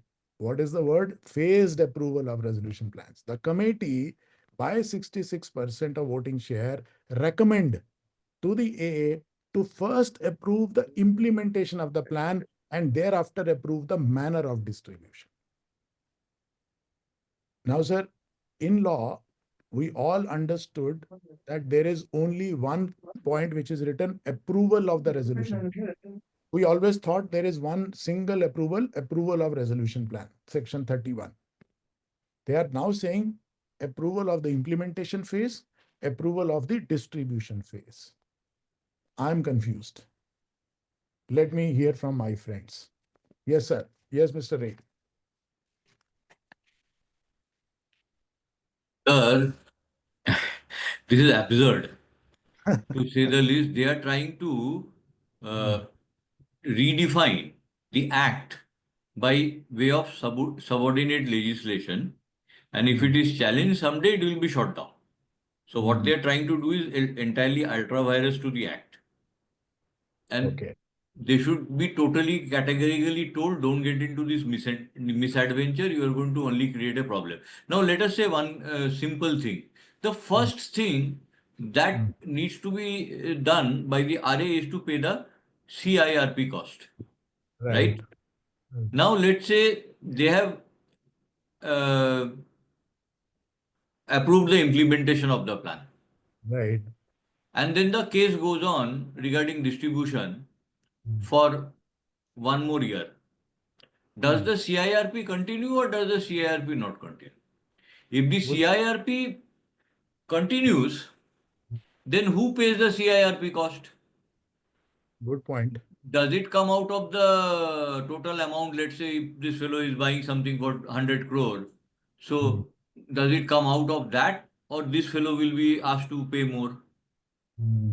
Good point, sir. Good point. Okay. Supposing there is dispute with PAF and all these kind of things. Okay. which now as per this jet karmachari must be paid in full. Oh. So what happens to that? So Okay. I think, frankly, somebody needs to tell IBBI they're simply overstepping their brief. This is something which the parliament can do, and this should be done through the parliament. And secondly, sir, if I may extend your argument, number one, the point is, if you are approving the implementation phase, you are effectively approving the plan. Naturally, only then a person can take over the company. Otherwise, how will he take? Absolutely. Absolutely. Now, assuming the distribution phase is not approved, supposing there are inter-creditor disputes or whatever disputes, and the NCLT shoots it down, what will happen? Will they take back from that RA who has? Absolutely. Absolutely. So you are totally against this two-phase approval, huh? It is ultra virus. It is ultra virus. Okay. Right. I'm using the very strong word. It is ultra virus. And they're bringing through regulations. They're bringing through regulation. They are trying to change the meaning of the act. They cannot change the meaning of the act by way of subordinate legislation. This is a very well settled principle of law. If it lands up in High Court or Supreme Court, it will be shot down. Correct, sir. Good point, sir. Anything else you want to say, sir, before I go to Mr. Bhaduria? No, sir. I'm done with this. Great. Good point, sir. Mr. Bhaduria, yes, sir. Sir, if I keep aside the legal points, this is very important and very significant development. And it is in the right spirit of the expediting all these CIRP processes. In fact, I have been making these kind of efforts in my case. Okay. I am persuading the COC to somehow get involved with the SRA, who is concerned that almost 9 months have passed since the COC approved the resolution plan. And the directors, naturally, sir, we all know that once they know that the company is going to, from their hands, they will take all efforts, they will file all such kind of application to prolong. They know that each and every application has to be decided. Correct. And each and every application proceedings have to be completed. And different tactics. New lawyers are appointed. New lawyer will come and he will say, I have not got the affidavits and all those. Please provide me again 1 month. So what I'm suggesting that this is in the right direction, sir. Leaving aside the legal point. If I may ask you, leave aside legal points. Legal, of course, legality, the courts will definitely examine that. How will you implement this? I mean, you supposing the plan has been approved by COC, implementation phase is approved by A, right? Without hearing any objections at this stage. Now SRA takes charge of the company. Now, Yes, how to resolve as a practical thing whether CRP continues or not? What is the status of RP now? Sir, technically, CIRP comes to an end when the resolution plan is approved, correct? But here something we have to build in where the extended CIRP cost, SRA has to take the responsibility. But I think but sir, if we go into deeper aspect of this, what CIRP cost will continue once this CD has been taken over by the Legal cost, sir. Legal cost. Only legal Massive. cost, correct? Massive legal cost and RP का fee. या RP का fees तो जरूरत नहीं पड़ेगी ना sir, अगर वो दो इम्प्लीमेंटेशन में वो अज्यूमिंग अगर वो इनबिल्ड, देखिए सर ये प्रोसेस शुरू तभी होगा जब एसआरए कीन होगा और सीओसी पैसे लेने के लिए इंटरेस्टेड होती है हमेशा. उनके दिसंबर के भी प्लान्स होते हैं and they insist for getting the money as fast as possible, as early as possible. Mr. So Bhaduria, in my case, I'm just interrupting you for a second, sir. Yeah. Let me share you a very small case and you will be surprised. Yes, sir. What happened? Plan was approved by COC, pending in adjudicating authority for 3 years. In the meantime, what RP did, because at the end of the day, plant was getting deteriorated. It was a commercial plant or something because somebody has to run that plant, right? What RP did, RP gave that plant for job work to SRA. Correct, sir. Same case is being quoted by all COCs in my case. That's what I'm saying. Now, so what happened? He gave it. Do you know what happened? IBBI issued a disciplinary committee notice, the disciplinary notice to that person, and that person has been suspended now. Correct, He said, correct. how can you hand over the plan to RA before the plan has been approved by the adjudicating authority? The difference is he tried to convince that, look, I have not given him, it is only on job work. Job work के लिए तो मैं किसी को भी दे सकता हूँ, उसमें क्या दिक्कत है? वो तो it's a contract, I can take it back. But IBBI did not agree, and they have terminated his they have suspended him. So I mean, now they are officially wanting that, okay, let it be handed over to somebody. Okay. जो CIRP, you know why that case happened, or that case might have happened, because you can't part with the position. RP cannot part with the position. Number one. Number two, he should not have handed over the complete assets, because I am representing the CD as COC member in some other, because you know, people give entries and they become financial creditor also. So Right. I am representing CD. It's a Right. financial creditor in some other company. In Right. that company, what the RP is doing, they are for almost 3-4 years they are giving on rent. Okay. I raised this issue that this is not good. This is not a good practice, because you can't keep track of how they are dealing with the machinery and all those things. Anyway, that is a separate issue. But sir, coming to this issue, I think this is very important. But we can discuss, we can deliberate on points how it can be implemented.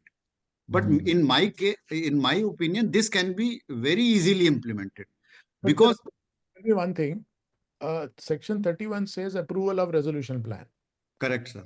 Now, here we are dividing resolution plan approval into two parts: implementation phase, distribution phase. So effectively, 31 comes into play at what time now? At the first stage or at the second stage? Second stage, sir. So first Because stage, final approval will be the final approval. This is only implementation. You see, sir, in any case, you know, NCLT is not going to approve the implementation plan.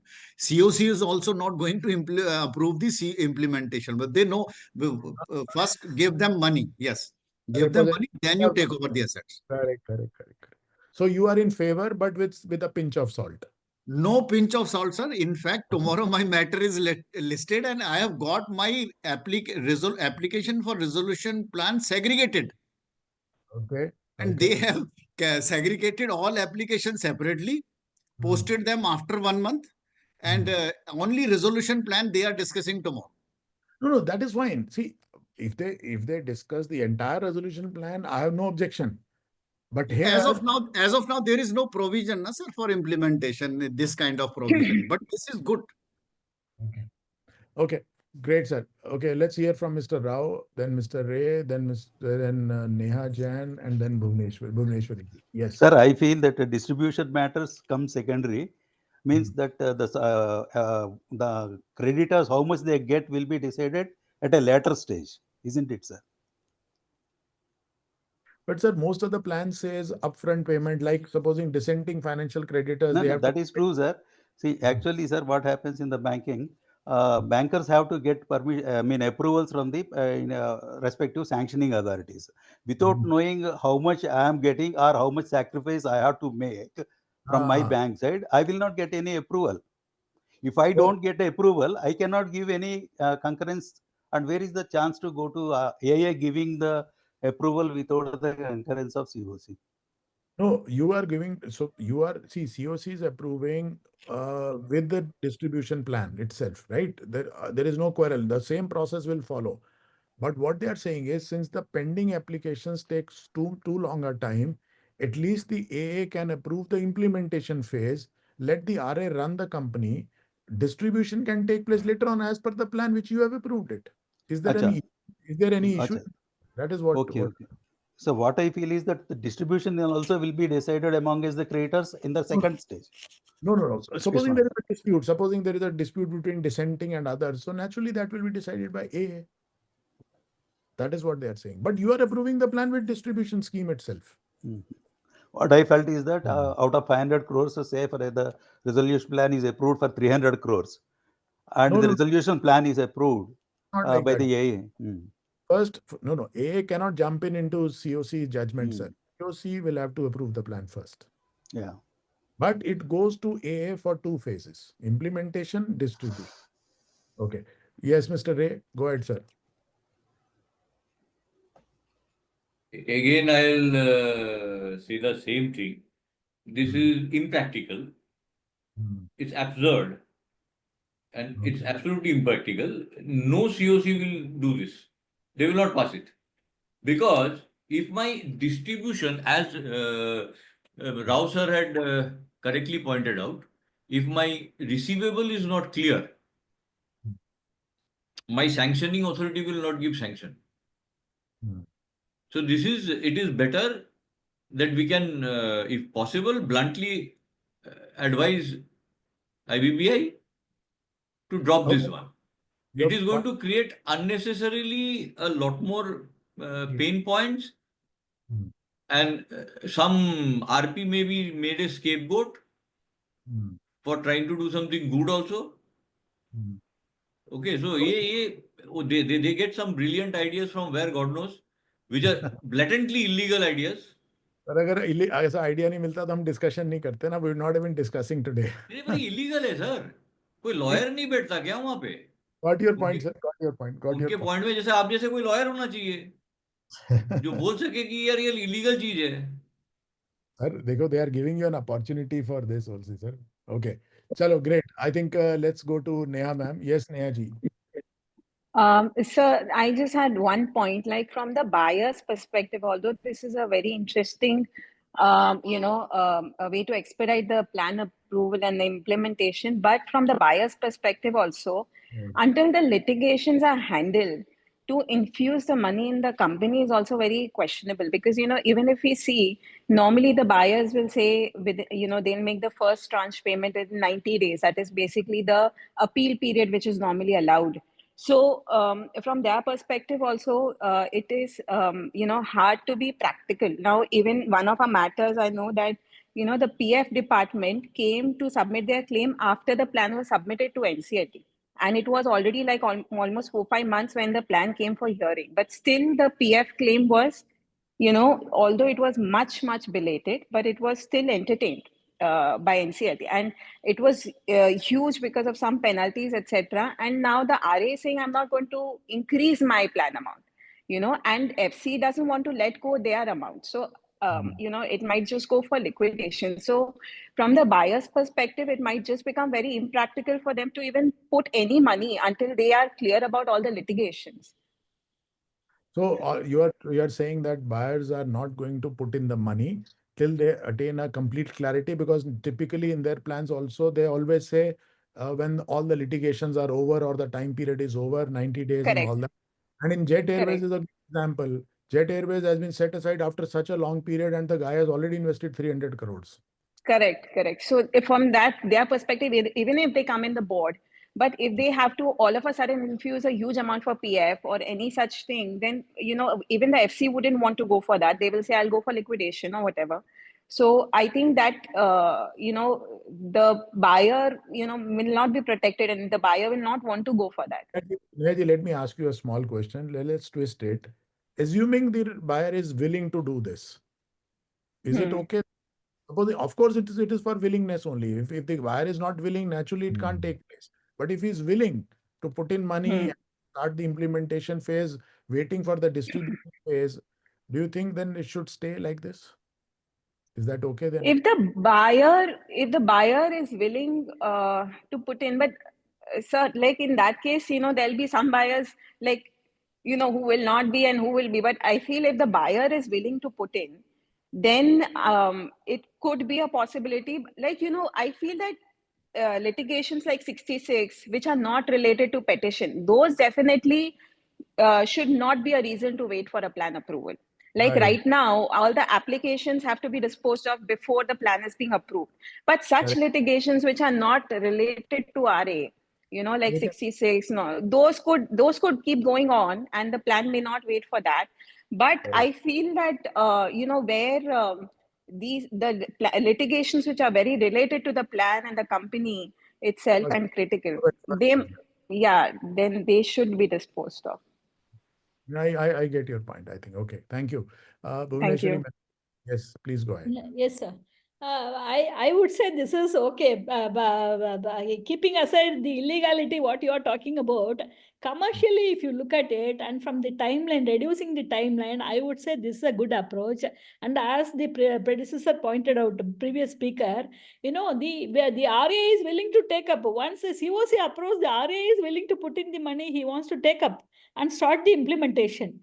So when he is interested, why to hold him for 1 year, 2 years? And then, you know, then he also changes his mind over a period of time, and, you know, he's uncomfortable, not getting interested. So So I you are think, you know, so you are in favor of testing the waters. yes, I'm in favor of this. The only point If somebody challenges, let us see at that time. I think I'll you see add one more point to Mr. Ray's point. The moment the RA takes over, invests money, we are creating a third party interest also in this now. It will lead to more litigation. Supposing the plan is not approved later on, assuming, because that is also a possibility. This fellow will say, I have already invested 100 crores. Sorry, I will not leave this plan now. Sir, the order should be in such a way that once the commercial side is approved, it cannot be revoked. Only the other disputes have to be, it will go till Supreme Court, let us say, let it go. But the resolution plan implementation cannot be stopped. Only the distribution or avoidance, all those litigations, let it continue, let it take its own time. One more thing, like supposing we are dividing the resolution plan into 2 stages now, right? Implementation, distribution. So Yes. separate litigation will go up to Supreme Court for implementation. Separate litigation will go now. Now we are doubling the litigation also, isn't it? But at the same time, sir, it is not that, you know, maybe out of 100, maybe 2 cases will go till Supreme Court. All others, see, we are dealing with, the problem is that, you know, in India, whether it is Companies Act or IBC, the law is same whether it is a 1 crore company or 1,000 crore company. 1,000 crore company litigation is different, but smaller companies, let it be implemented. Correct. Chalo, get your point, sir. Get your point, ma'am. Thank you. Thank Yes, you. Sampath, Mr. Manchi, Mr. Ray, now quickly, because we have to go to the last point. I think we need to wind up because I think See, my point here again, which Tina Saraswati madam has already put it in this thing. Now I am a RA. I have infused the money. Right. And let's say I've even kept the money in some escrow, whatever. I need to raise, and the distribution has not happened. I need to raise new loan, for which in my plan it is said that the lenders, existing lenders, will give first pari passu to the new lenders. Okay? They will not They don't give. They don't give. Because they I'm have not. having one. No, in any case, they have not got their money. Why will they leave their charge? They will not give their charge. That's now a good. This fellow will. They will not be able to take new loan. It is happening in one of my case. Just for a 2 crore balance payment to be made. So till the time the bankers get their money, they will not leave their charge. No, leave aside. They agreed that they will give. This was supposed to be a slightly lengthy plan. They said we will give pari passu to the new lender. First pari passu. Now they are not giving that also. That also. Got your point, sir. Got your point. I think let's give Mr. Manchi a chance, Raghuram Manchi ji. Yes, sir. Yes, sir. No, basically, the problem statement is that there is a delay in approval of the resolution plan. The assumption seems to be that it is because of intercreditor questions and all that. But that itself, I am not very sure whether the data would support that. Because the delay in resolution plan is because the plan itself is not taken up by the NCLT most of the times. And then that is why I mentioned, sir, in the beginning, the problem lies somewhere else. We are trying to find in a solution in an indirect manner. Exactly, sir. That is true, sir. That is true, sir. And then even if the first part approval comes place, then most of the disputes are the other resolution, other SRA, other PRAs will come and question. They'll go to the next higher authority. So that cannot be prevented by separating the financial bid and the other part. So basically, I don't think that the problem is there, but then I don't think solution will solve the problem. Okay, got it, sir. We are trying to kill the messenger, isn't it? Okay. Yes, Mr. Sampath. Thank you, sir. Sir, quickly, sir, your comments. Just in half a minute, sir. we are dealing with some exception cases which have come up in IBC. And we Mr. are Sampath, Mr. Sampath, your voice is echoing. Can you come little closer to the mic, sir? we are taking up some exceptional cases of IBC and making a rule on basis of those exceptional cases applicable to everyone. This is where the problem is. As you said, the problem is somewhere else and we're trying a solution somewhere else. And where these brilliant ideas have come in is mentioned in the paper itself. Of course, they will be with a good intent, but it creates more, the problem is the solution is creating more problems than solutions. Almost everywhere, anywhere in which where we are moving with IBBI. And somewhere even this discussion which is happening with non-professionals like you and others co-members. IBBI is nowhere in the discussion. IBBI should be at the grassroots and ground level. They should know some realities. I'm sorry, they are very senior people, but you cannot be policy makers if you're not having your ears and feet at the ground. This is some problem is. Got it, sir. Got it. Got it. Good point, sir. I think we had a great discussion. Let's move to the last point very quickly. Of course, liquidation we have already covered. So this is very simple point. Non-receipt of repayment plan under insolvency resolution of personal guarantors. I think this was a small gap where the plans are not received. What happens? Can we file bankruptcy or not? The question was, this was a very difficult question to answer because if you look at section 121, 121 gives you 3 instances, right? 3 instances is typically where an order has been passed under section 100, 115 or 118. 100 says when the resolution plan is rejected. 115 says when the plan is not implemented. Similarly, 118 also talks about the similar thing, right? But that is only approval. It does not deal with a situation where no plan is received. Now, the question was, there was a gap in the law. Typically, what it meant, whether supposing the person individual does not give a repayment plan, so naturally the proceedings will go away. So now, can he be declared bankrupt after that? Can an application be filed? I think there is a confusion in the law. So what they are trying to cover, again, not in the law, but through regulation. And I'm not very sure about the legality of this thing, but let us look at what they are trying to say in the regulations now, my dear friends. So in the regulation, now they are trying to say where no repayment plan has been prepared by the debtor, the RP shall file an application after approval of the majority of more than 51% of the value of the creditors present in person or by proxy before the adjudicating authority, intimating the non-submission of resolution plan and for appropriate directions. So they have left it open, but in the discussion paper, they say that appropriate direction would mean that directions for filing a bankruptcy application can be taken. I have my doubts, friends. If it is not provided in the law, how can a regulation override that?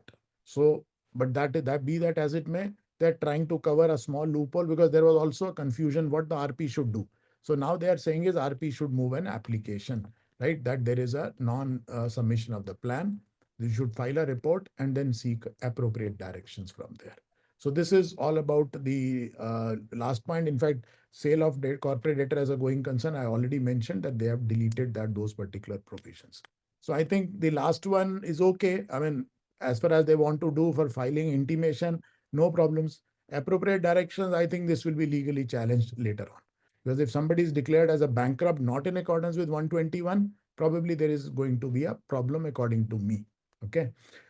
So friends, I think we are at the end of the session and I cannot thank you. You see, for such a long session, it's very difficult on my part to thank you. I think you owe a huge round of applause. I think almost around 3 hours, right? Almost 3.5 hours, right? We started at 4, we're at 7:25. Fantastic, friends. It's like seeing a movie in a movie hall, sitting for 3.5 hours, long movie. And most of the people have stayed. Of course, many people had commitments, they might have gone. But I think I must thank each one of you. Thank you for conducting this. Thank you, sir. Thank you for You led a very brainstorming Thank you, session. sir. Made us Thank you, right. sir. Thank you, sir. Thank you. Thank you, sir. It was worth it. It was Thanks a worth lot, it. sir. Thanks a lot, sir. I Thank you, hope, sir. Thank you. Very much pleasure to watch you always. yeah, I hope everyone is going back with much more wisdom than Thank you, what. sir. Thank you. Thank you. Thank you, I sir. hope I hope the feedback is taken by IBBI. Yeah, they have taken, and you see, this is being recorded also. They will hear it again. They will prepare a detailed note. They will show it to me. We will send it to IBBI. Don't worry, sir. That's my Right, job. sir. I think whosoever has missed it, will be at a loss. So we people are lucky to attend this session. And sir, request you to share this this very slide actually, which you have prepared presentation. Like. I'll share my presentation with all of you. In fact, I'll give it to ICSI. They will share it with all of you. Right? Right, sir. Thank you, sir. Thank you so much. Thank you. Thank you. Thank very you. much. Thank you. Thank you. I you, sir. appreciate each one of you. I think you have given such a wonderful comments today. I think everyone is enriched. Everyone is enriched. Yes, yes, definitely, sir. Thank you. Thank you, Thank you. sir. Thank you, sir. Thank Okay, Thank okay. you. Have a wonderful day. Thank you. Thank you, thank you. um,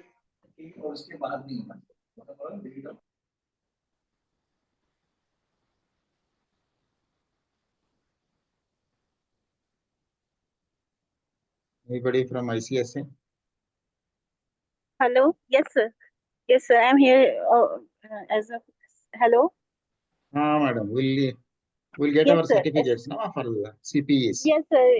You will get the mail from our side, and anybody want to send email their suggestion, so they can send me to the same mail which I have sent the link. So, and before submission, I will definitely share with all the participants or the final representation, and also with the Makhija sir, and to take your final views. And after that, only we will submit the submission.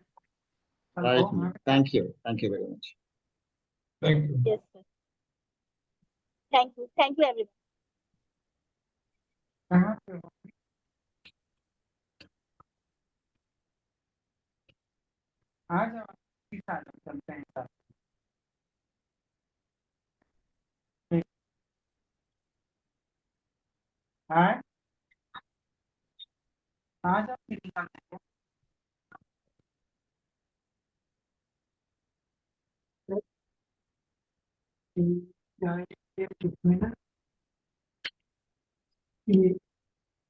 नहीं है बोले शायद इधर इधर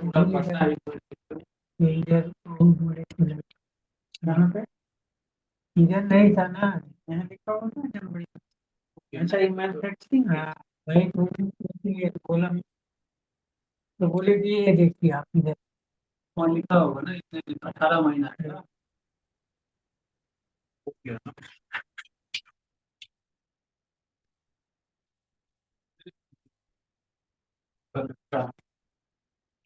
एक नहीं मिला इसलिए अब तक पहले बताया उधर इसकी दुकान उधर है इंटर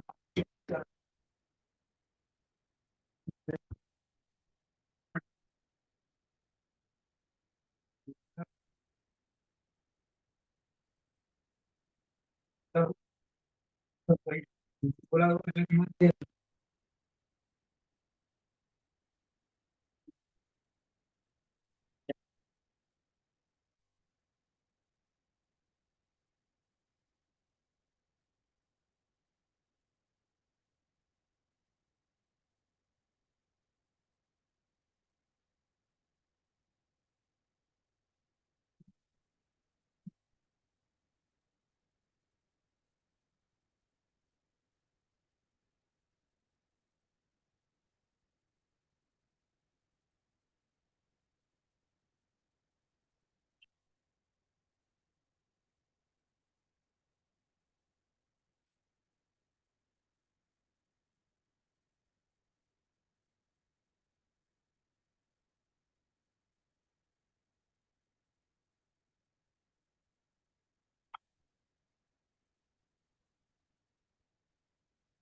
नीचे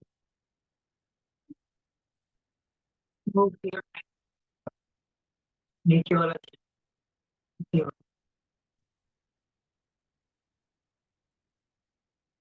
उसके बदले में दिया है क्या ये?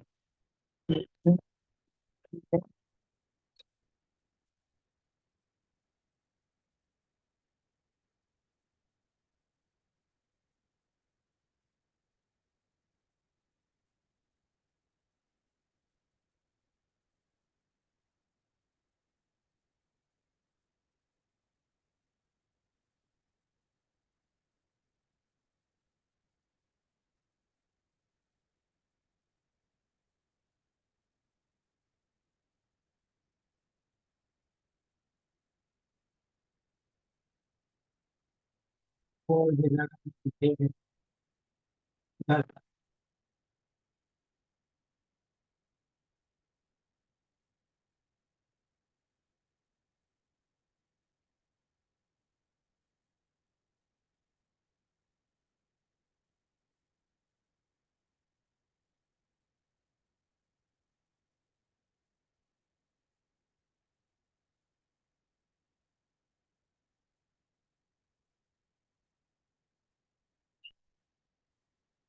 Unclear.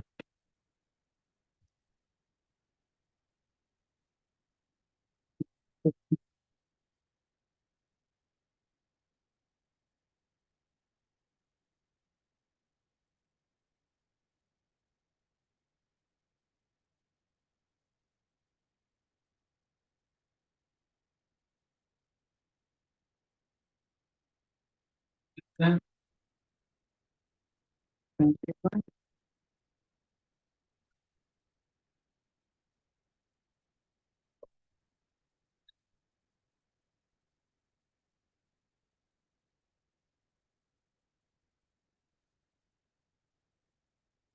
Yeah.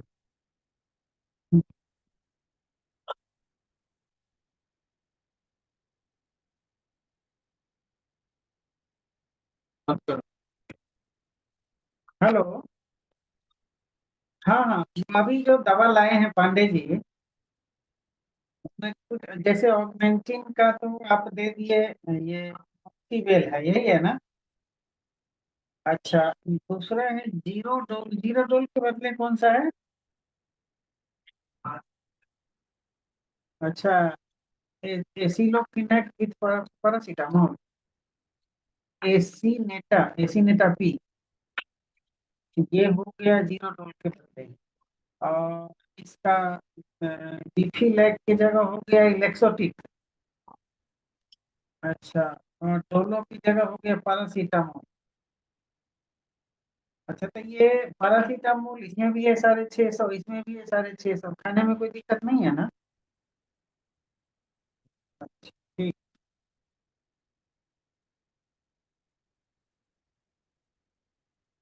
उसके बदले दिया है वो दवा नहीं।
सर नहीं मिला।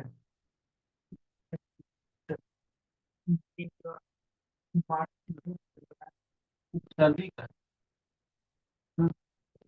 ये तो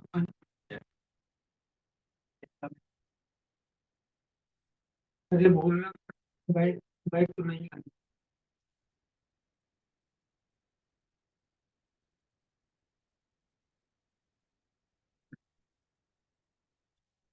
बैग कहाँ है? बैग यहाँ पे है पंद्रह में।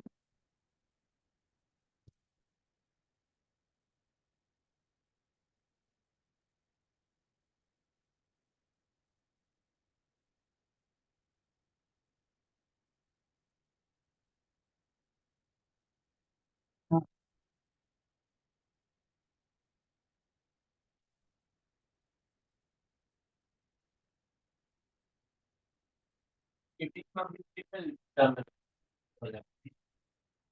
पिछले बार भी मीटिंग का